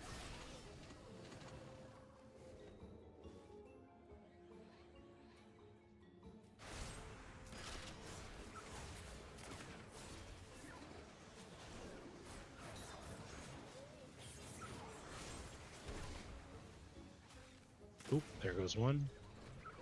They do die, so that's good.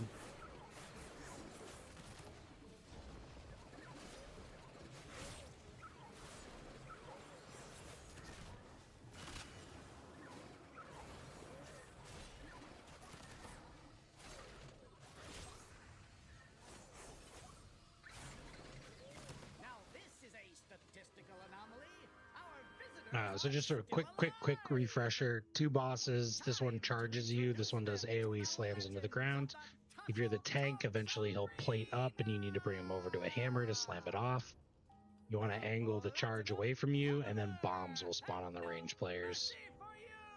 There's also a tank AoE that you want to make sure that you're not standing in for. That's the tank AoE. Oh no, sorry. The tank AoE was over here. That was the charge. And that is the pummeler AoE. Ooh, it's a little spicy. A little spicy in there for us.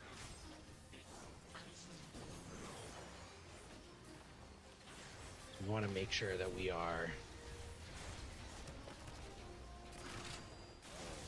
killing spraying at the right time.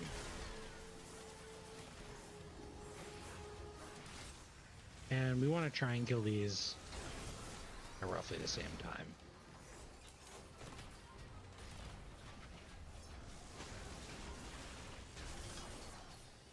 That could be bad.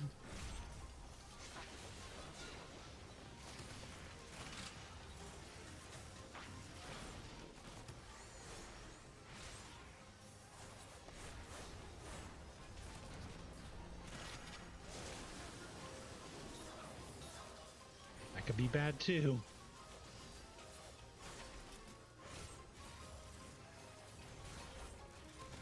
Much smoother than our last run.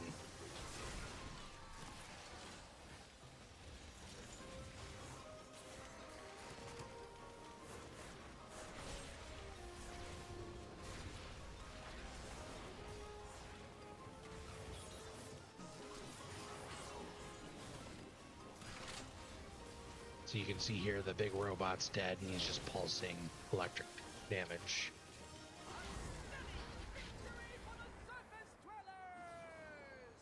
Off to a much better start than the first key that we did. Trash! Trash! Trash! Trash! Trash!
Now this boss, again, drops crates from the top shelf. Here comes a crate. You don't want to stand in it because it will squish you. He'll put a debuff on the tank when it's dispelled. It will deal damage to the group. Let's put a tank.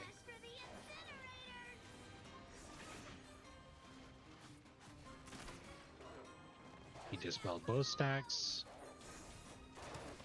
which is not the best.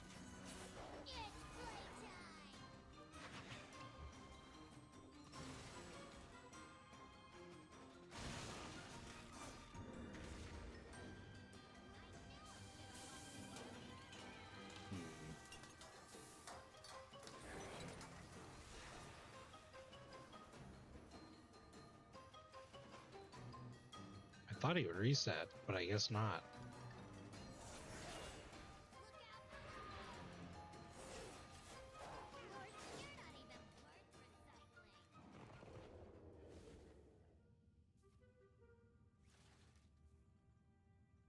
You just gotta dispel the tank when he gets that bite debuff on him. It'll do AoE damage.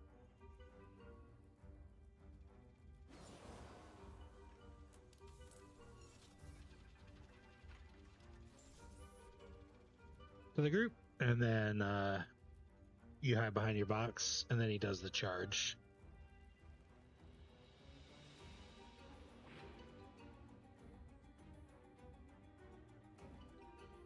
Sicka, boy! Look out below!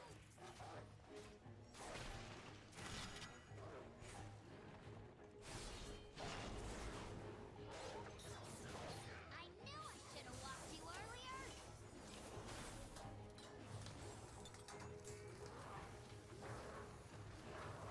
More trash Toaster. incinerator! Toaster, my friend, you gotta get behind the box. Look out below!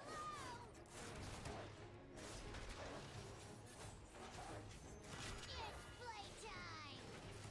And then when you get the debuff like this, you want to make sure you don't run over to the box. I knew I should have walked you earlier!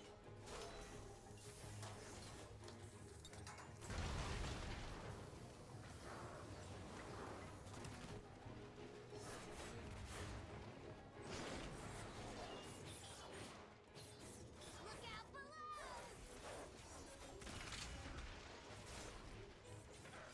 It's playtime!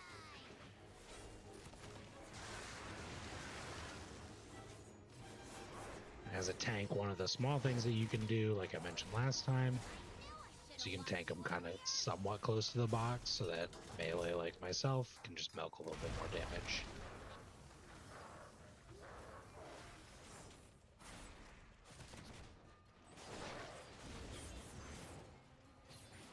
Look out below!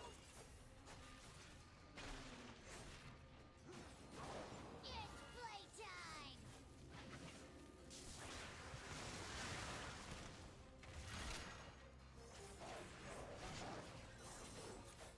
I knew I should have walked you earlier! Probably shouldn't be throwing too much in David's plate, but David is a paladin, he has a battle res.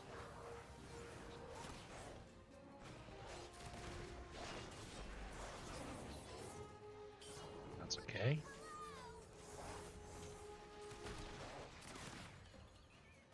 It's playtime!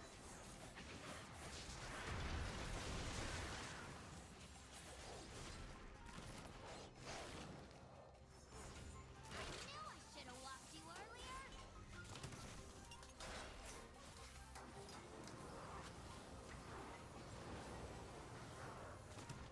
What have you done?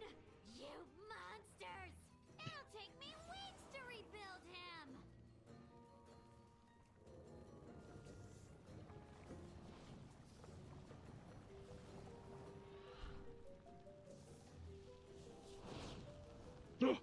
Fell off. That's what I get for sprinting. Oh my god, it's a maze down here.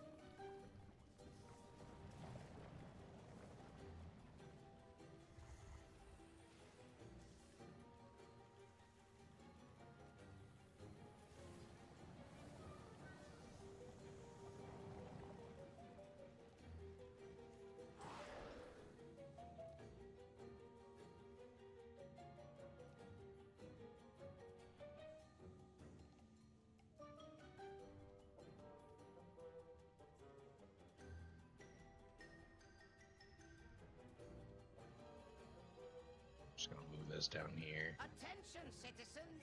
Please remain in your domiciles. Get it out of everybody's way. Guards are currently en route to quell the disturbance.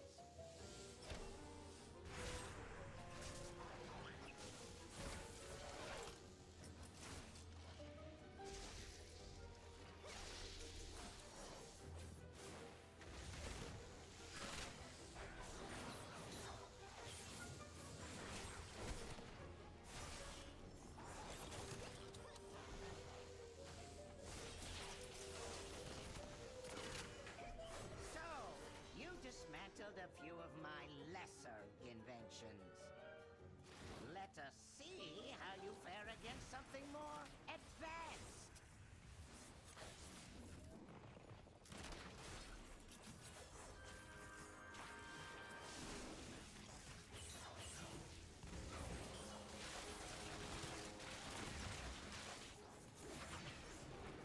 MK just asked on YouTube. What's up, MK? Resto Shaman, Resto Druid, or Holy Pala preferred in Mythic raids? So next week we're actually going to start Season 3, and everything is a little up in the air in terms of balancing. They'll do the Race to World first, and that will have a certain comp in it.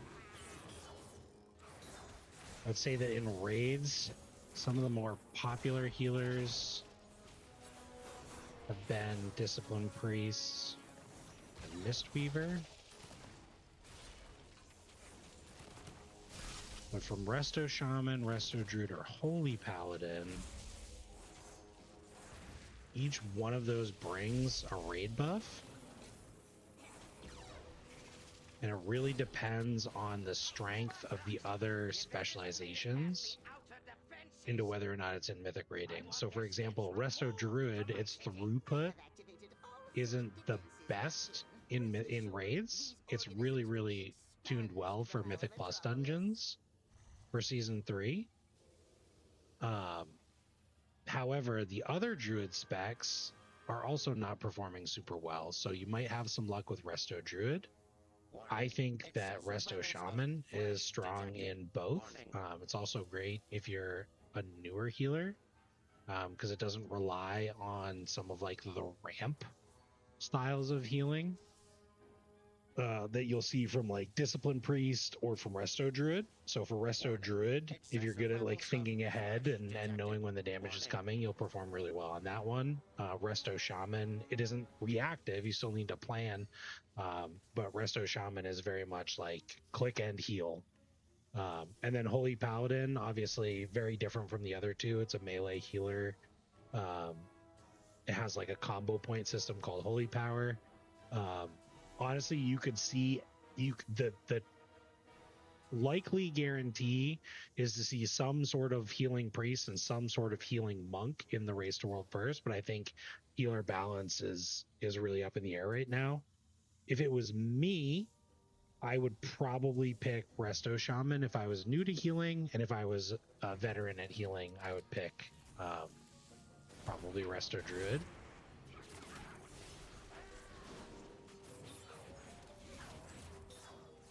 But I hope that helps.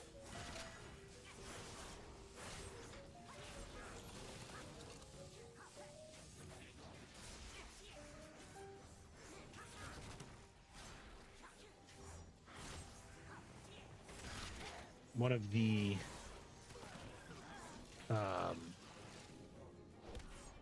guild leaders of the top guild in the Race to World First, Maximum, just put out a tier list video. Every season he gets together with experts of the class, and they come and like make their case in a big public forum as to where they think their class belongs on a tier list. And this year he broke it up into Mythic Plus and into rating. So if you want to hear what those specific experts have to say, you can look up Maximum on YouTube. It's on his stream right now, but it will turn into a YouTube video in like the next couple of days. And you can skip around to the different chapters to find those different healers. They're all kind of done in the beginning of the video anyways, so.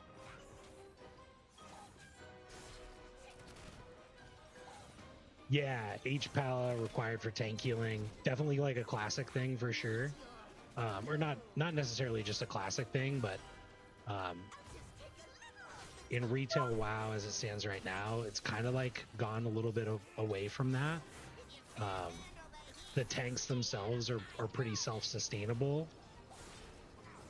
So really, like, all of the healers in raid are really just like utilized for their different raid cooldowns, which Holy Paladins is the strongest of their raid buff and their raid cooldowns. Holy Paladin and retail WoW has devotion aura, and then Holy Paladin only can use that as a raid cooldown through aura mastery, and devotion aura by itself is like a 3% damage decrease taken, but with aura mastery it turns to 15.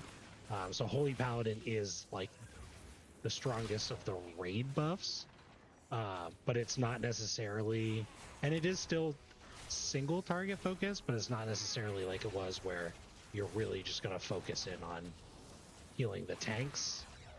It really comes down to, especially at Mythic raiding, like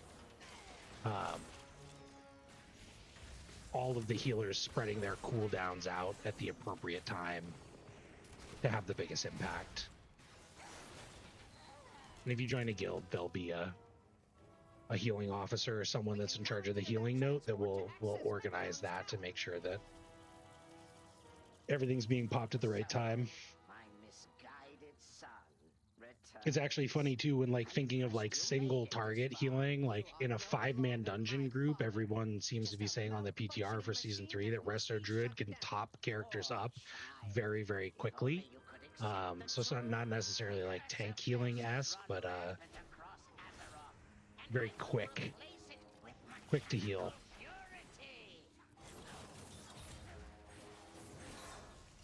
Ooh, that was bad. That was a bad killing spree. And then if you're looking for any like resources too, there are some really good content creators for all of those folks. You can look up J.B on Twitch and Twitter for Resto Druid. You can look up Ellesmere on Twitch and YouTube for Holy Paladin. And then for Resto Shaman, I know there's one. Just can't remember. Ooh, we're all dead. We're all dead and dying. There's a YouTuber called Rain that does 5-man content. So very, very focused on like Mythic Plus dungeons for Resto Shaman.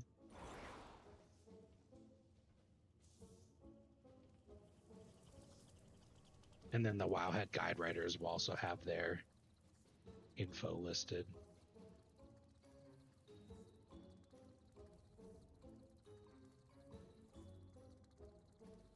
But I would say they all have different play styles for sure.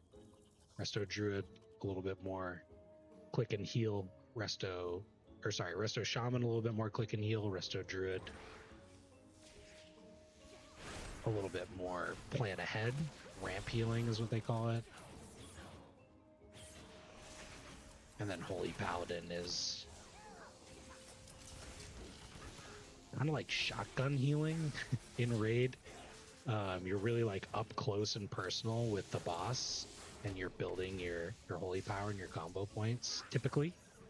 So one of the other big changes between Holy Paladin is going to be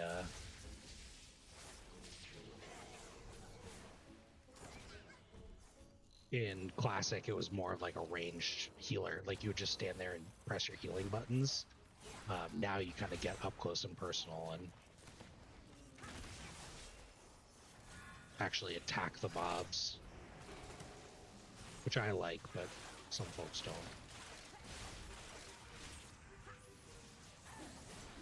Resto Shaman is much more traditional in that regard. Yeah, I'm not pressing any of my buttons the way that I should.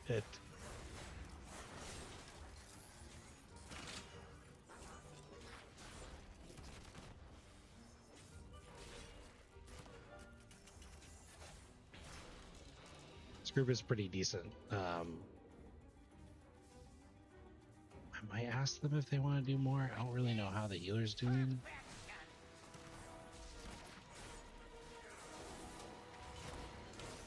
You cannot elude my targeting system.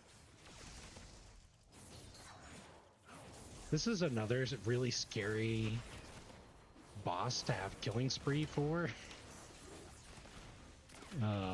This is the boss that we didn't get to, so we just climbed up the ramp to kill the final trash pack. And so this boss, we're fighting him now. He's in 2 parts. This part pretty straightforward. God, that hurt.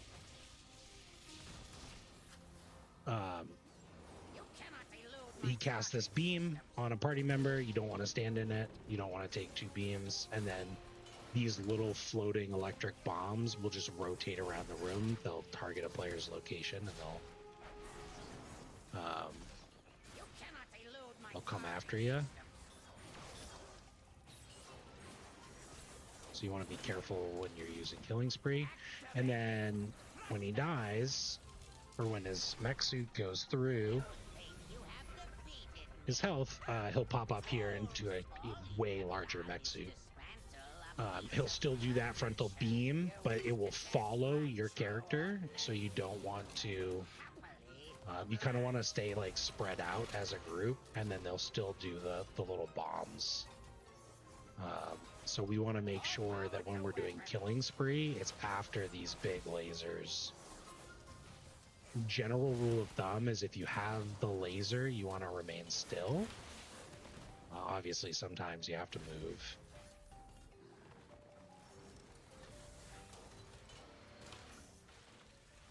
So we're gonna line Killing Spree, and then in this phase, he does this ability, Magnetic Grapple, and he's gonna pull all the bombs into one central magnet location.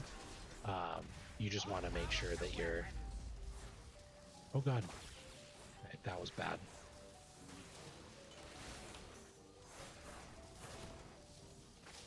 What we're gonna do, hopefully it doesn't target us.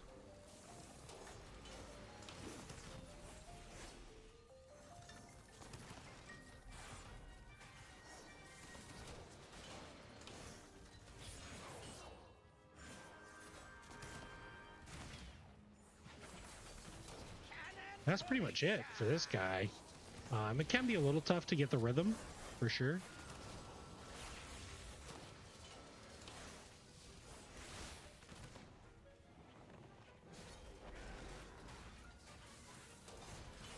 Magnetic grapple engaged.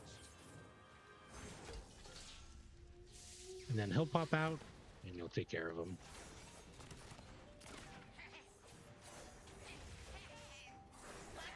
So good, quick little run there. Got 162 rankings, so we're up to 793. We got Valor Stones. The mech originator Got a pet. has been destroyed. And so has This guy got a Alpha. cloak. You have my Champion level gratitude, cloak. heroes. I'm gonna ask him Know if he that needs King it. Megacon's Need vision of cloak? the world is not one Kungo. my people share. We must now focus on rebuilding. But if you ever require our assistance, you need only request it. Huh. This partnership wasn't that bad. Reminds me how profitable... Normal process. You could absolutely feel free to ask people for gear at the end of a dungeon run. You just, you know, need this. He just kind of teleported out there, so it seems like he's just not interested in giving it to us. If 2 people do say, like I said, need cloak, and he said need that cape, common courtesy is to just roll on it. If people are playing with their friends, they'll probably just give it to them and not say anything. Excuse me, got the hiccups. So I'm going to try and list my key again, just because we did get a little bit more score. Maybe that entices some folks.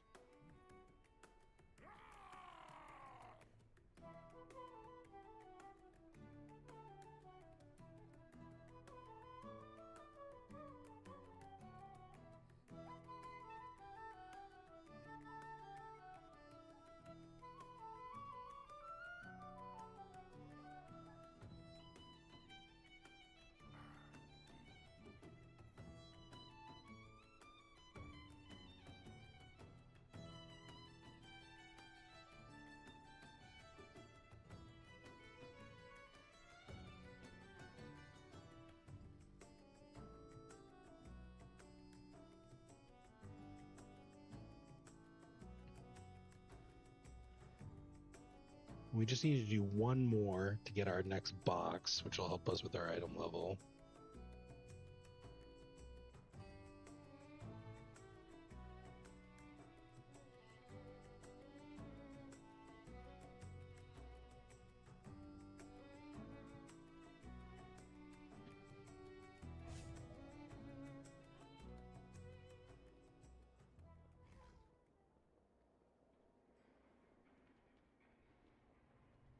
Also, thanks MK for helping me test YouTube chat. I had one person chat a long time ago and I didn't see it. So it's good to see that still works. All right, nobody queuing up for this mother load. Mother load is not the most fun dungeon, in my opinion. It's one of my least favorites. So we're just going to delist there. We're going to find a group. We're going to pull workshop out of there. 2 to 3 or 2 to 4 plus 2 cinder brew. Just needs 1 DPS plus 3 theater of pain. Our other failed dungeon. Plus 2 with a druid. Carry me. All I have done this season is to PvP. I want my KSM mount. Plus 2 need all. Already has a rogue. This cinder brew has a tank.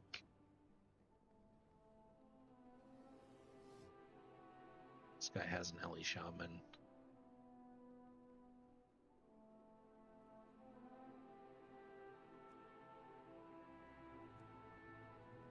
So we were talking about professions and profession knowledge. I spent all of our money on consumables. So we'll actually, if we do our alchemy, we will need to. I would hate to do a +3 mother load while I have a +4. Oh boy, looks like that's what we're going to be doing. Okay.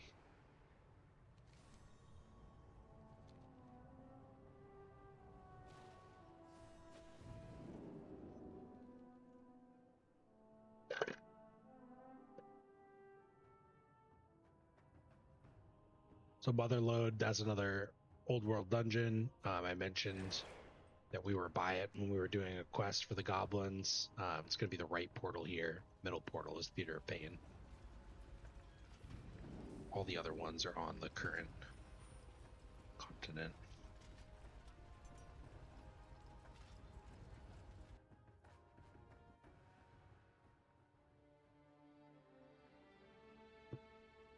Oh, I haven't entered as Horde.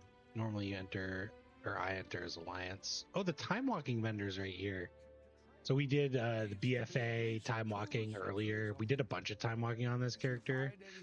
Every time you do a time walking quest during a time walking week, you'll get a quest to go to that expansion, the capital in that expansion, and you can turn that into a vendor for time warp badges.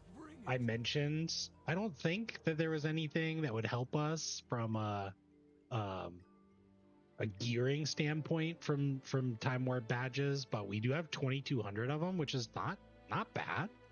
So you can see here the vendor has mounts. Looks like some pretty cool mounts. This really sweet tiger. I'll have to pick these up on my main account. This tiger and this cat. You also have an ensemble. Looks like it's a trench coat, black and red trench coat, and then an ensemble for, it's hard to see with my helmet on, but some troll stuff, and then a helmet, a crown helmet, a dagger, another dagger, offhand. Ooh, that's sick. Ooh, I am definitely coming here on my main account. I gotta write this down. I'm walking.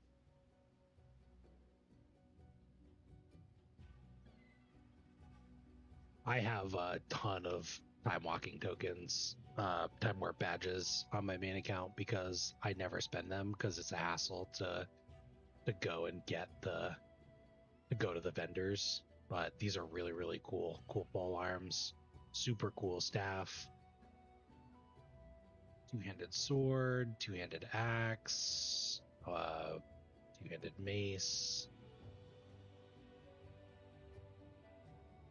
A lot of these are reskins from stuff that you can find.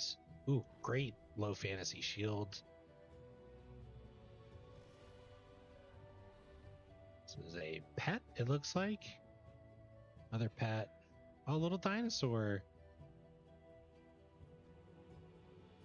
And then these are just like time walking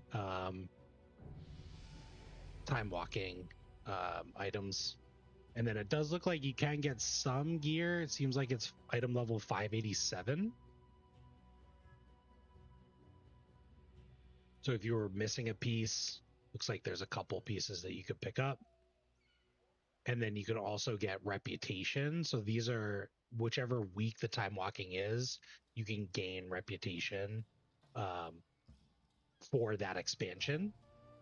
So if I wanted to increase my Zandalari Empire reputation, I could spend a bunch of time walking badges, and then you can unlock more transmog from those. And then these items in the back here, these are for upgrading heirloom gear, which doesn't really have much of a purpose anymore. If you So find anything exotic, bring it to me. what do we want though? I would probably want a trench coat ensemble, if I'm being honest. And I'm like 250 away from that. What do they have for one-handers? Kind of a shitty mace. They do have a nice weapon there, an axe. We could get that, pick that up.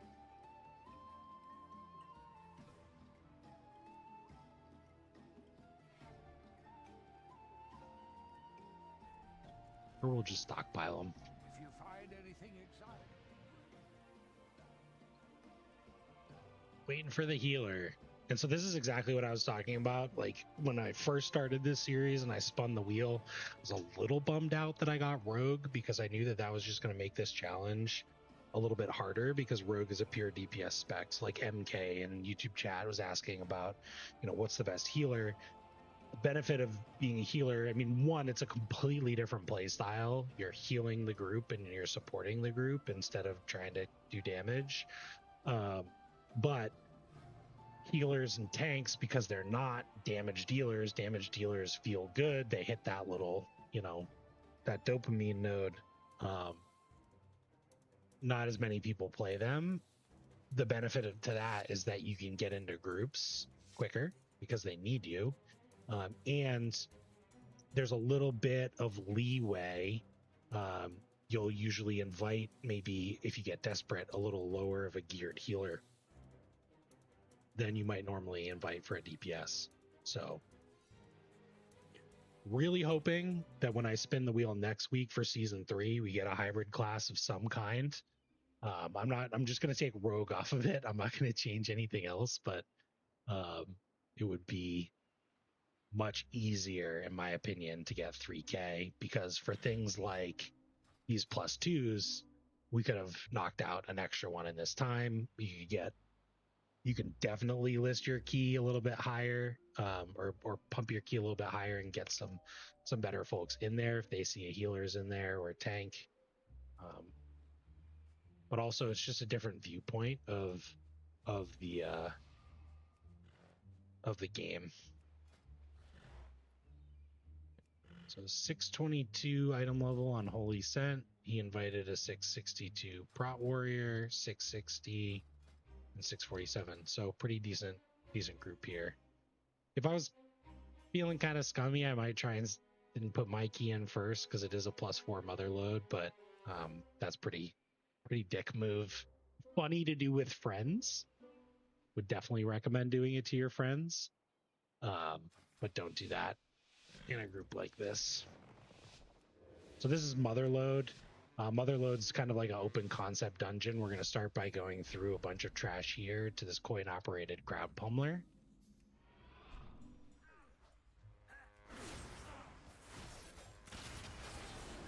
Key things we want to make sure that we're doing, we want to be kicking toxic blades from the assassins. I really got to turn that down. Those icons are way too big. And then we want to be using AoE stops on their Fan of Knives. If they get Toxic Blade and then they Fan of Knives, it will poison the entire party. And then the casters here are going to be these vendors. Normally you don't let them get over there. I should have been more on my game. There are these little mech jockeys that are scattered throughout these trash packs, and there are these broken down mechanized peacekeepers. When the mech jockeys get to a low enough health, they'll run over to one of the peacekeepers and they'll start casting. If they get the cast off, they'll jump into the peacekeeper and they will fire the engine up, and they will turn into this mob that's down here, this peacekeeper. So you can also AoE CC these. I shouldn't have popped killing spree there, but you can also AoE CC those, or you can hit them with a single target stun, and that will stop them from their cast. Okay, visibility is really bad with these changes that we made.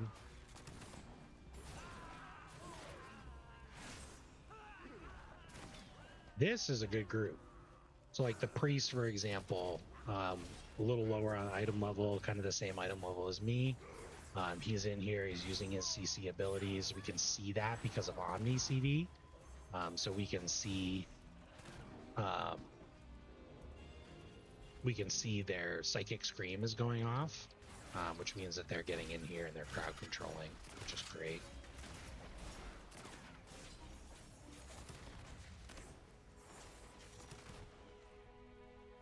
Peacekeepers, they hurt. They do this poison, which you saw there. Then they cast Charged Shield, which they just cast. Charged Shields does a reasonable amount of AoE damage for the group. Healer's got to heal through it. Any defensives that you can contribute are good. And then Motherlode has like a bunch of possible skips. You can run behind houses. You can run around things. But Peacekeepers will see stealth. There are some mobs in here that will see stealth. The thugs will see stealth. So it's really just making sure that you follow the tank as close as you can, and you don't body pull anything into the group.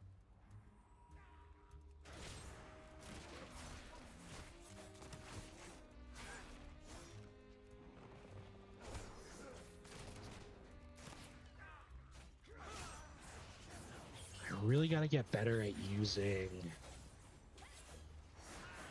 short cooldowns more. Just always be cooldowning. That is a good rule of thumb here. Venture Company thanks you for your patronage. Please enjoy your purchase of the Elite Pummeling Package.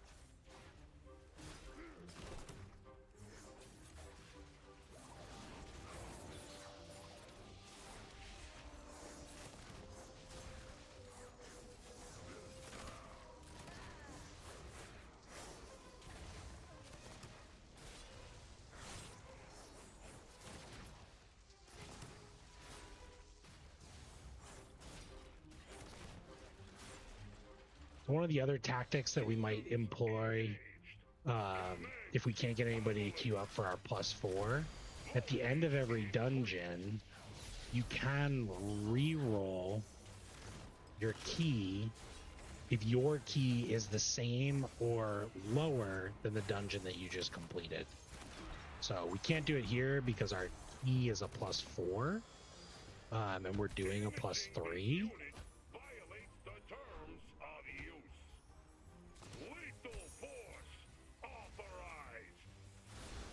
However, if we do another +4, we could re-roll it maybe into something that's a little bit more enticing, like a Rookery. Nice quick dungeon compared to something like this Motherlode.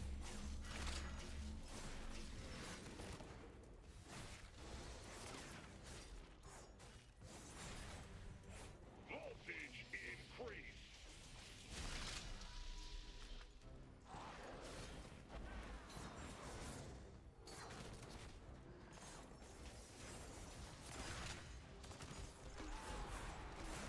So this boss is the first boss, the coin-operated pummeler. You probably notice a pattern by now, so he will send out these soccer balls that are bombs, and they have a timer on them. You need to kick them back into the boss. He also drops coins, and then he does this coin magnet ability, so you want to suck the coin, or he'll suck the coins back in, so the tank needs to move him after that. And then he does a little knockback. Folks take some damage over time, so you want to use your defensive there. And the pattern in which the abilities happen is slightly important. So like as a tank, you'll see he does the coins and then the soccer balls. So you might be tempted to want to move the boss right after he does the coins, before he does the coin magnet, but then you're going to be moving him away from the soccer balls. So try and let them hit the soccer balls in. And then we head into another place that trash is very commonly getting pulled, which is this hallway here. So these trash packs, the Earth Shapers are casters, rats don't do anything. It's the extractors that have the high health pool. So you do want to interrupt, and then they'll cast rapid extraction, and it will put these AoEs on the ground, which you should never killing spree into.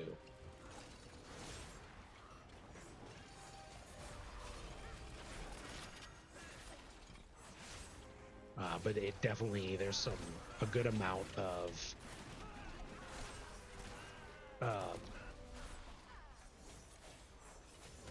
negated space from that. So normally one of the things that folks will do is they'll pull backwards, so they'll bring everything back into that room that we were just in. I feel like half the time, I mean, it is all about communication, but I feel like half the time people aren't paying attention and they die anyways. So you just want to kick Earth Shapers, dodge the extractor. Once you get up on this hill, this priest is awesome. I'll tell you why in just a second, but once you get up on this hill, you can walk this way because that's where you're going to be headed to the next part of the trash. So what the priest is doing, although I think the paladin just kind of funked it up or whatever, is they're casting this mind soothe, this little eye icon that you can see here, eye icon, and that icon, or that ability, will reduce their aggro radius, so the radius in which they'll come in and attack you.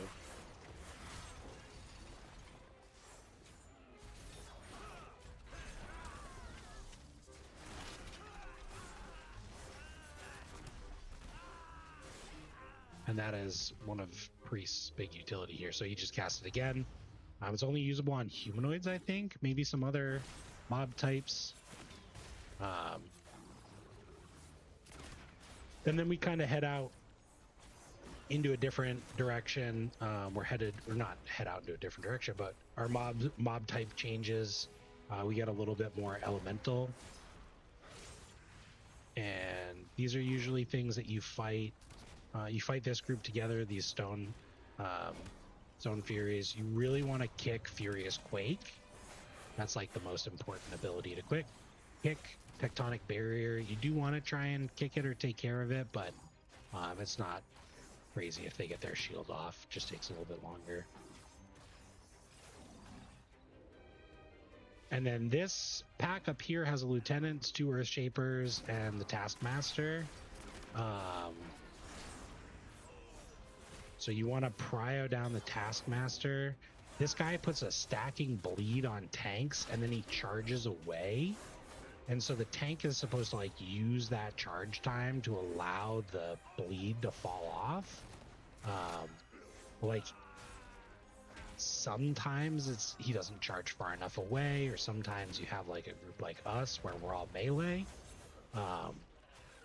So like he's got 13 stacks of this dot over here. 14's doing 4 million damage. And then all of a sudden he's like a warrior. He doesn't have anything to hit or to gain rage from. And this is a holy priest, thankfully, but he needs to be able to hit stuff to... Trespass in my domain!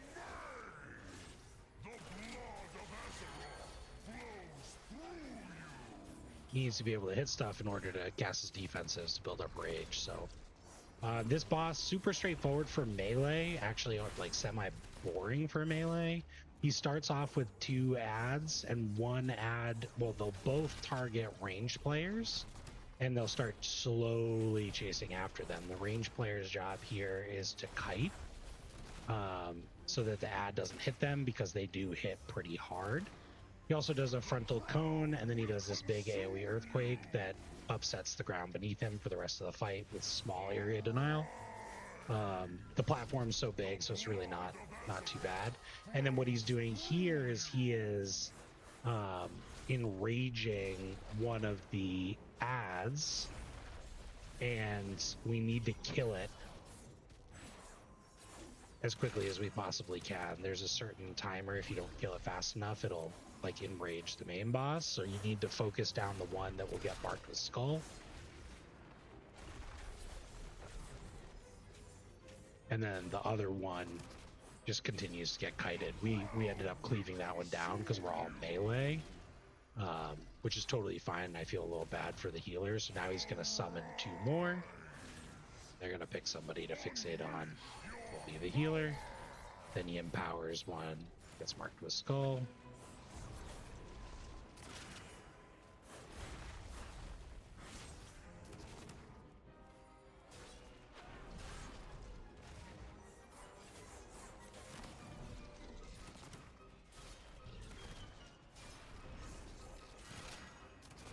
Back to the boss. Probably could have just killed the boss, but then you walk over to this minecart, you pop down, roll down this hill, and we'll continue along the way. We're going to go up through here and around the corner.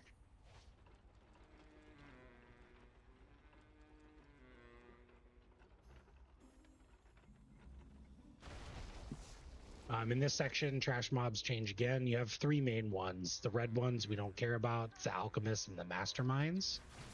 The alchemist will cast. They'll transform your compatriots into goo, and then the masterminds will cast that spell that they'll cast 2. They'll cast Mind Lash, which is a single targeted spell at you, and then they'll cast Brainstorm, which is what summons these little gold tornadoes that are floating around here. So they summon under players as little yellow circles. And they suck for our group because our group is all melee. So the priest is out there having a grand old time, and we're all in melee getting brainstormed because we're too dumb to move.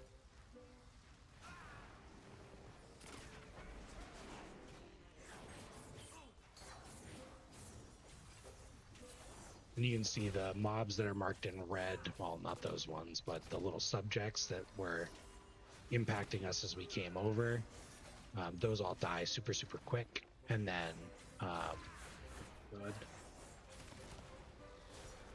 the focus is really on the masterminds and the alchemists. People usually pull a little bit more in this section just because they need trash percent, and there's, much like the other one, the last dungeon that we did, there's not a lot of trash percent at the end of the dungeon.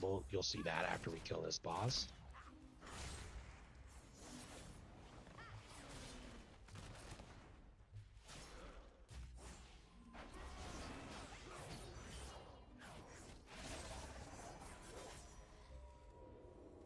We'll go into this last section here. It's 2 masterminds, so double brainstorm, and then the alchemists.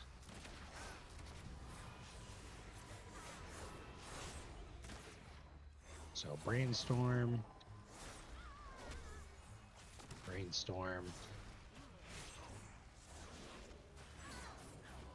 Yeah, I kind of knew that was going to happen.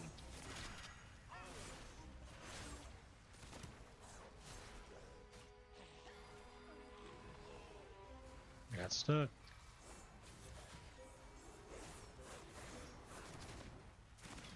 I mentioned it last time, but they're changing Killing Spree in the next patch. So if you see me, if you're thinking about playing a rogue and you see me using Killing Spree and you're like, God, that's a headache, they're actually turning it into a really cool, like, gun button where you just, like, your character does these really cool animations and shoots in a cone in front of them. So this boss has a couple abilities here. So right when you start off, she'll split up the platform. So you want to, like, as a player, you want to kind of run on top of her a little bit. Oh man, I'm failing here. So that you can follow the tank and which side you want to go on, because that'll be a little bit random. You'll either stay close, you'll stay over here by where you entered, or you'll go far like we did. And then the ability that happened to me first was an additional AoE where I put more Azurite down on the ground. And then the ability that happens afterwards is a frontal propellant. So Azurite Catalyst, this guy is getting more Azurite thrown on him. He wants to keep it close to the existing Azurite so that when we get Propellant Blast and it starts moving around, he can make sure that that gets pushed off the platform. So another Killing Spree moment. We don't want to use Killing Spree when we have Propellant Blast because we're going to be Propellant Blasting all over our team.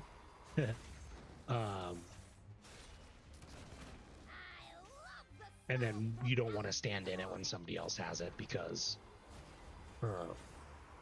that's going to do damage.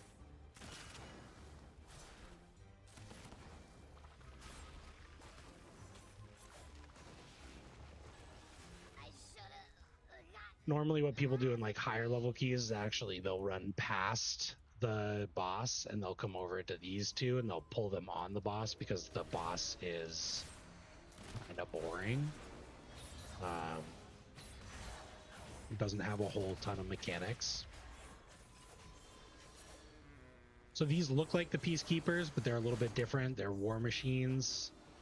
They will deploy these mines, and the mines will fixate on a person and chase them down, and if they touch them, they will blow them up.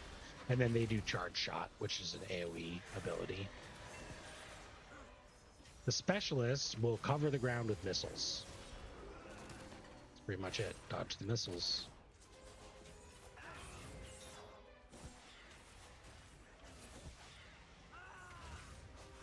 And then throughout this portion of the dungeon, there are these little mines that will pop up out of the ground and fixate on players. So you'll have these little eyes above your head. You want to make sure that you are trying to kite them away. And you want to do your friends favors. So if you see one getting close to the friend, like that one, you want to give it a kidney shot. You can use CC here. Ursul's Vortex from Druid is very good. As long as people are aware that it's going down.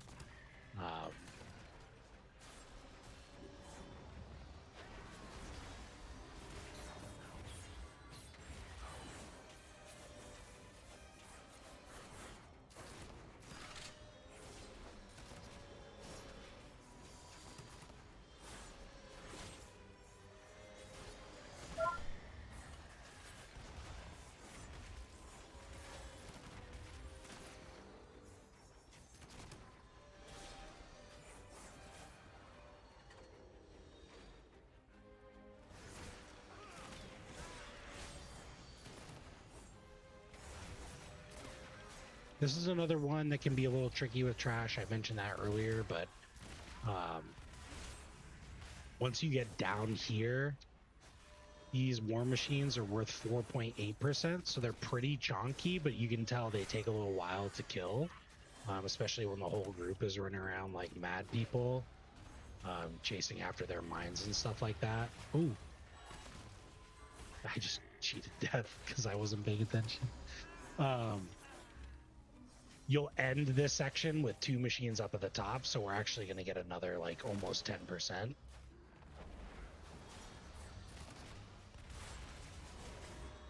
It also helps if you make sure you're pushing your cooldowns and killing them. But you can see here, I think he's trying to pick up some more mines. The mines themselves are worth 0.2%.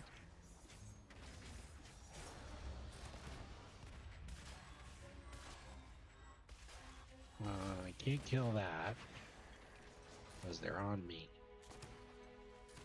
And if you do die here, you do respawn just back down on that beach, so you can pop back up. 88. This will be close. Might have to pull another one.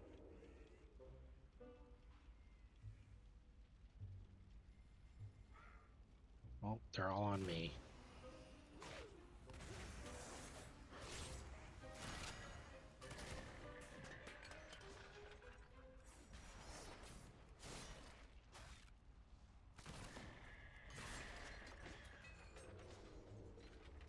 Yeah, so you can see Holy Scent just popping right up here.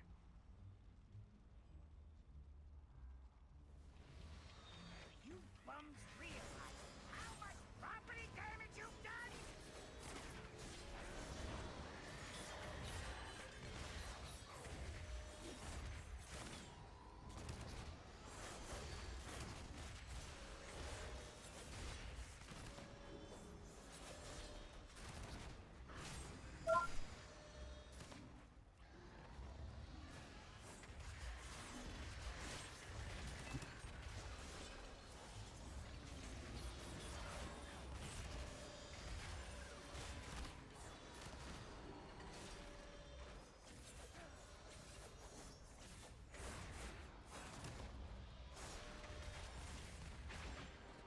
So he's realized he's missing a little bit of trash, so he's gonna pop down here.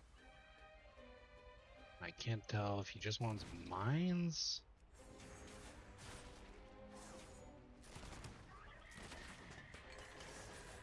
This is not gonna be enough, my friend. Need a couple more mines. 4 more mines. Or a specialist. Specialist is 1%.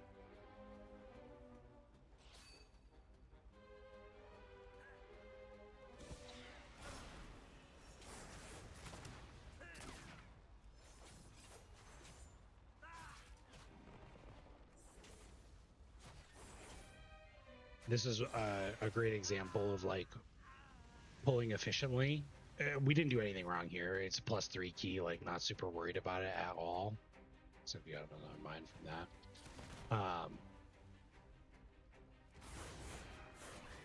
But making sure that your route has everything accounted for will just help alleviate time sinks. Like we probably just lost, 45 seconds killing that mob, running around trying to find it, and moving up here, which, we have 10 minutes left on the key.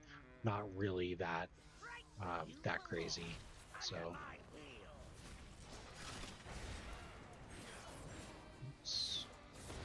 oh, it was on me. So we could talk about what this boss does. This boss will be funny with a bunch of melee. This boss will target a team member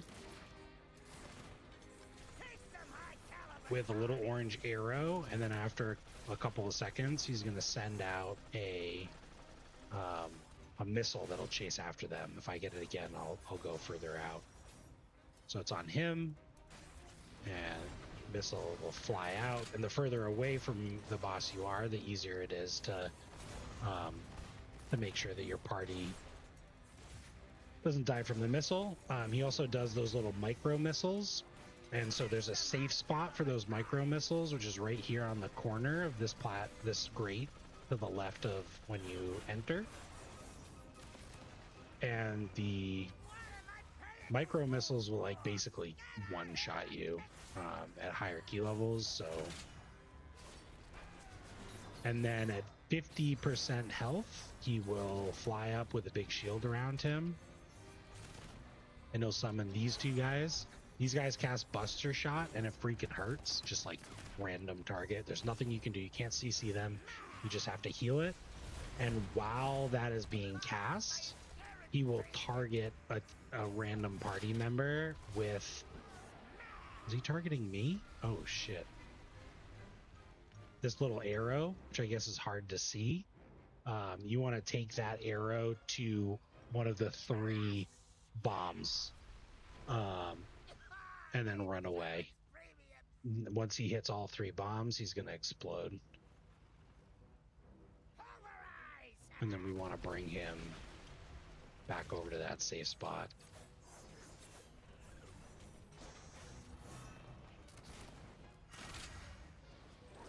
So this is the homing strike that I mentioned. Oh god, and that's a problem. That's what happens when you don't bring him back over to that safe spot. Those missiles come out really fast. You can identify where those missiles are going to be from these little helicopter guys. So like they're moving now. The missiles are going to be primarily in this area and this area. They'll be a little bit less frequent over here and over here. Looks like I got a res, so I'm back up here. So we really do want to move the boss.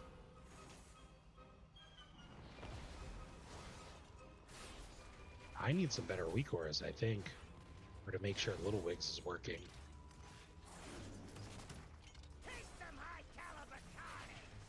And you can see these abilities can overlap at like some of the worst times. So we're about to get another homing missile right after the Gatling gun.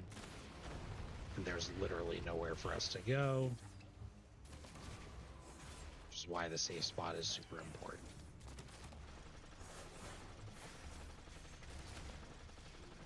But whatever, got it done. Got a little bumpy at the end there.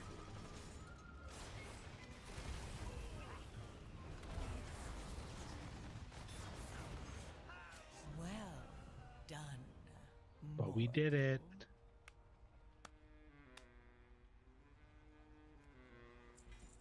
We got a helmet, champion track helmet. Already have one. But the nice thing about this champ track helmet here is it's champion 2 out of 8. So it's the highest item level that we've looted. And because it's champion 2 out of 8. Yes, please. I'm just going to hit it with a slash roll. 20. He can beat a 20. He can take it. Have at it, Holy Scent. Oh, he didn't beat it. Looks like I'll be taking it. Sorry, buddy. I need all the upgrades I can get for this little challenge I'm doing. You'll get another one. The nice thing about this helmet is it's champion 2 out of 8, so I can't use it. Well, I can use it, but it would replace my tier piece. But because it's champion 2 out of 8 and my currently equipped one is champion 1 out of 8, I can upgrade this for just Valor Stones, no crests. Which is great. So we did, even though, we got the same item that we already had, we didn't get, a better chest piece or better gloves or whatever that we could catalyze. That's totally okay. We'll still get some usage out of that. And the tank gave us a nice cloak with leech, which was an upgrade over our veteran cloak, which is good. So we're going to drop the group here and we're going to go turn in this quest. So this is the Emissary of War quest for heroic gear. We don't need any weapons. This is our best weapon that we could get. So I am going to change my loot spec over to assassination. The reason that I'm doing this is, I'm not going to play this character again, but just like from a new player perspective, I know my weapons are good. If I ever wanted to play a spec that uses daggers, I might want to have a dagger. So just in case, instead of getting a hero weapon that I'm not going to use, it's a mace, an axe, or a sword, I'm just going to open this as assassination. Because I'm a melee DPS, my trinkets are all going to be the same, and we're just going to hope for something good. Awesome. We got a hero track chest piece. Haste mastery, so not the most perfect in terms of stats. But it's still a big upgrade for us. It's 20 item levels there, and it's a hero track piece. So when we catalyze that, it turns into versatility mastery. So it's just a swap over between haste and mastery. I'm going to leave it because I'm looking for haste right now. I'm going to leave it as it is. I might catalyze it in the future if I get a different pair of hero pants, or maybe I get some hero shoulders that are haste bursts, and I want to catalyze this so that I keep those good stats. But nice little upgrade for us there. So we got some item level. We did a good amount today. We're really going to just be pushing, I think, all day tomorrow and Monday evening just to see how far we can get with our Raider IO score. You can see how quickly it does accumulate. I mean, we're almost up to 1,000 just from doing all of the different dungeons at that +2 and +3 level. So if we take care of Cinderbrew Meadery at that low level, we'll definitely get up there. If we do a Theater of Pain, we'll get up to about 1,200. But the amount of score that you get, the higher you go, it does go down a little bit. So you don't get as many points the higher up you get. So when we return tomorrow, we'll look at finishing out these last two incomplete dungeons and maybe getting us a floodgate that's a little bit higher. But then we're going to start leveling up our key game here. So what we really want to do is we want to hit that 650 item level. We can do that through our belt and through some crafted gear. We'll also probably use our other 2 sparks to craft 645 item level necklace and a 645 item level bracers. We'll put an embellishment on the bracers.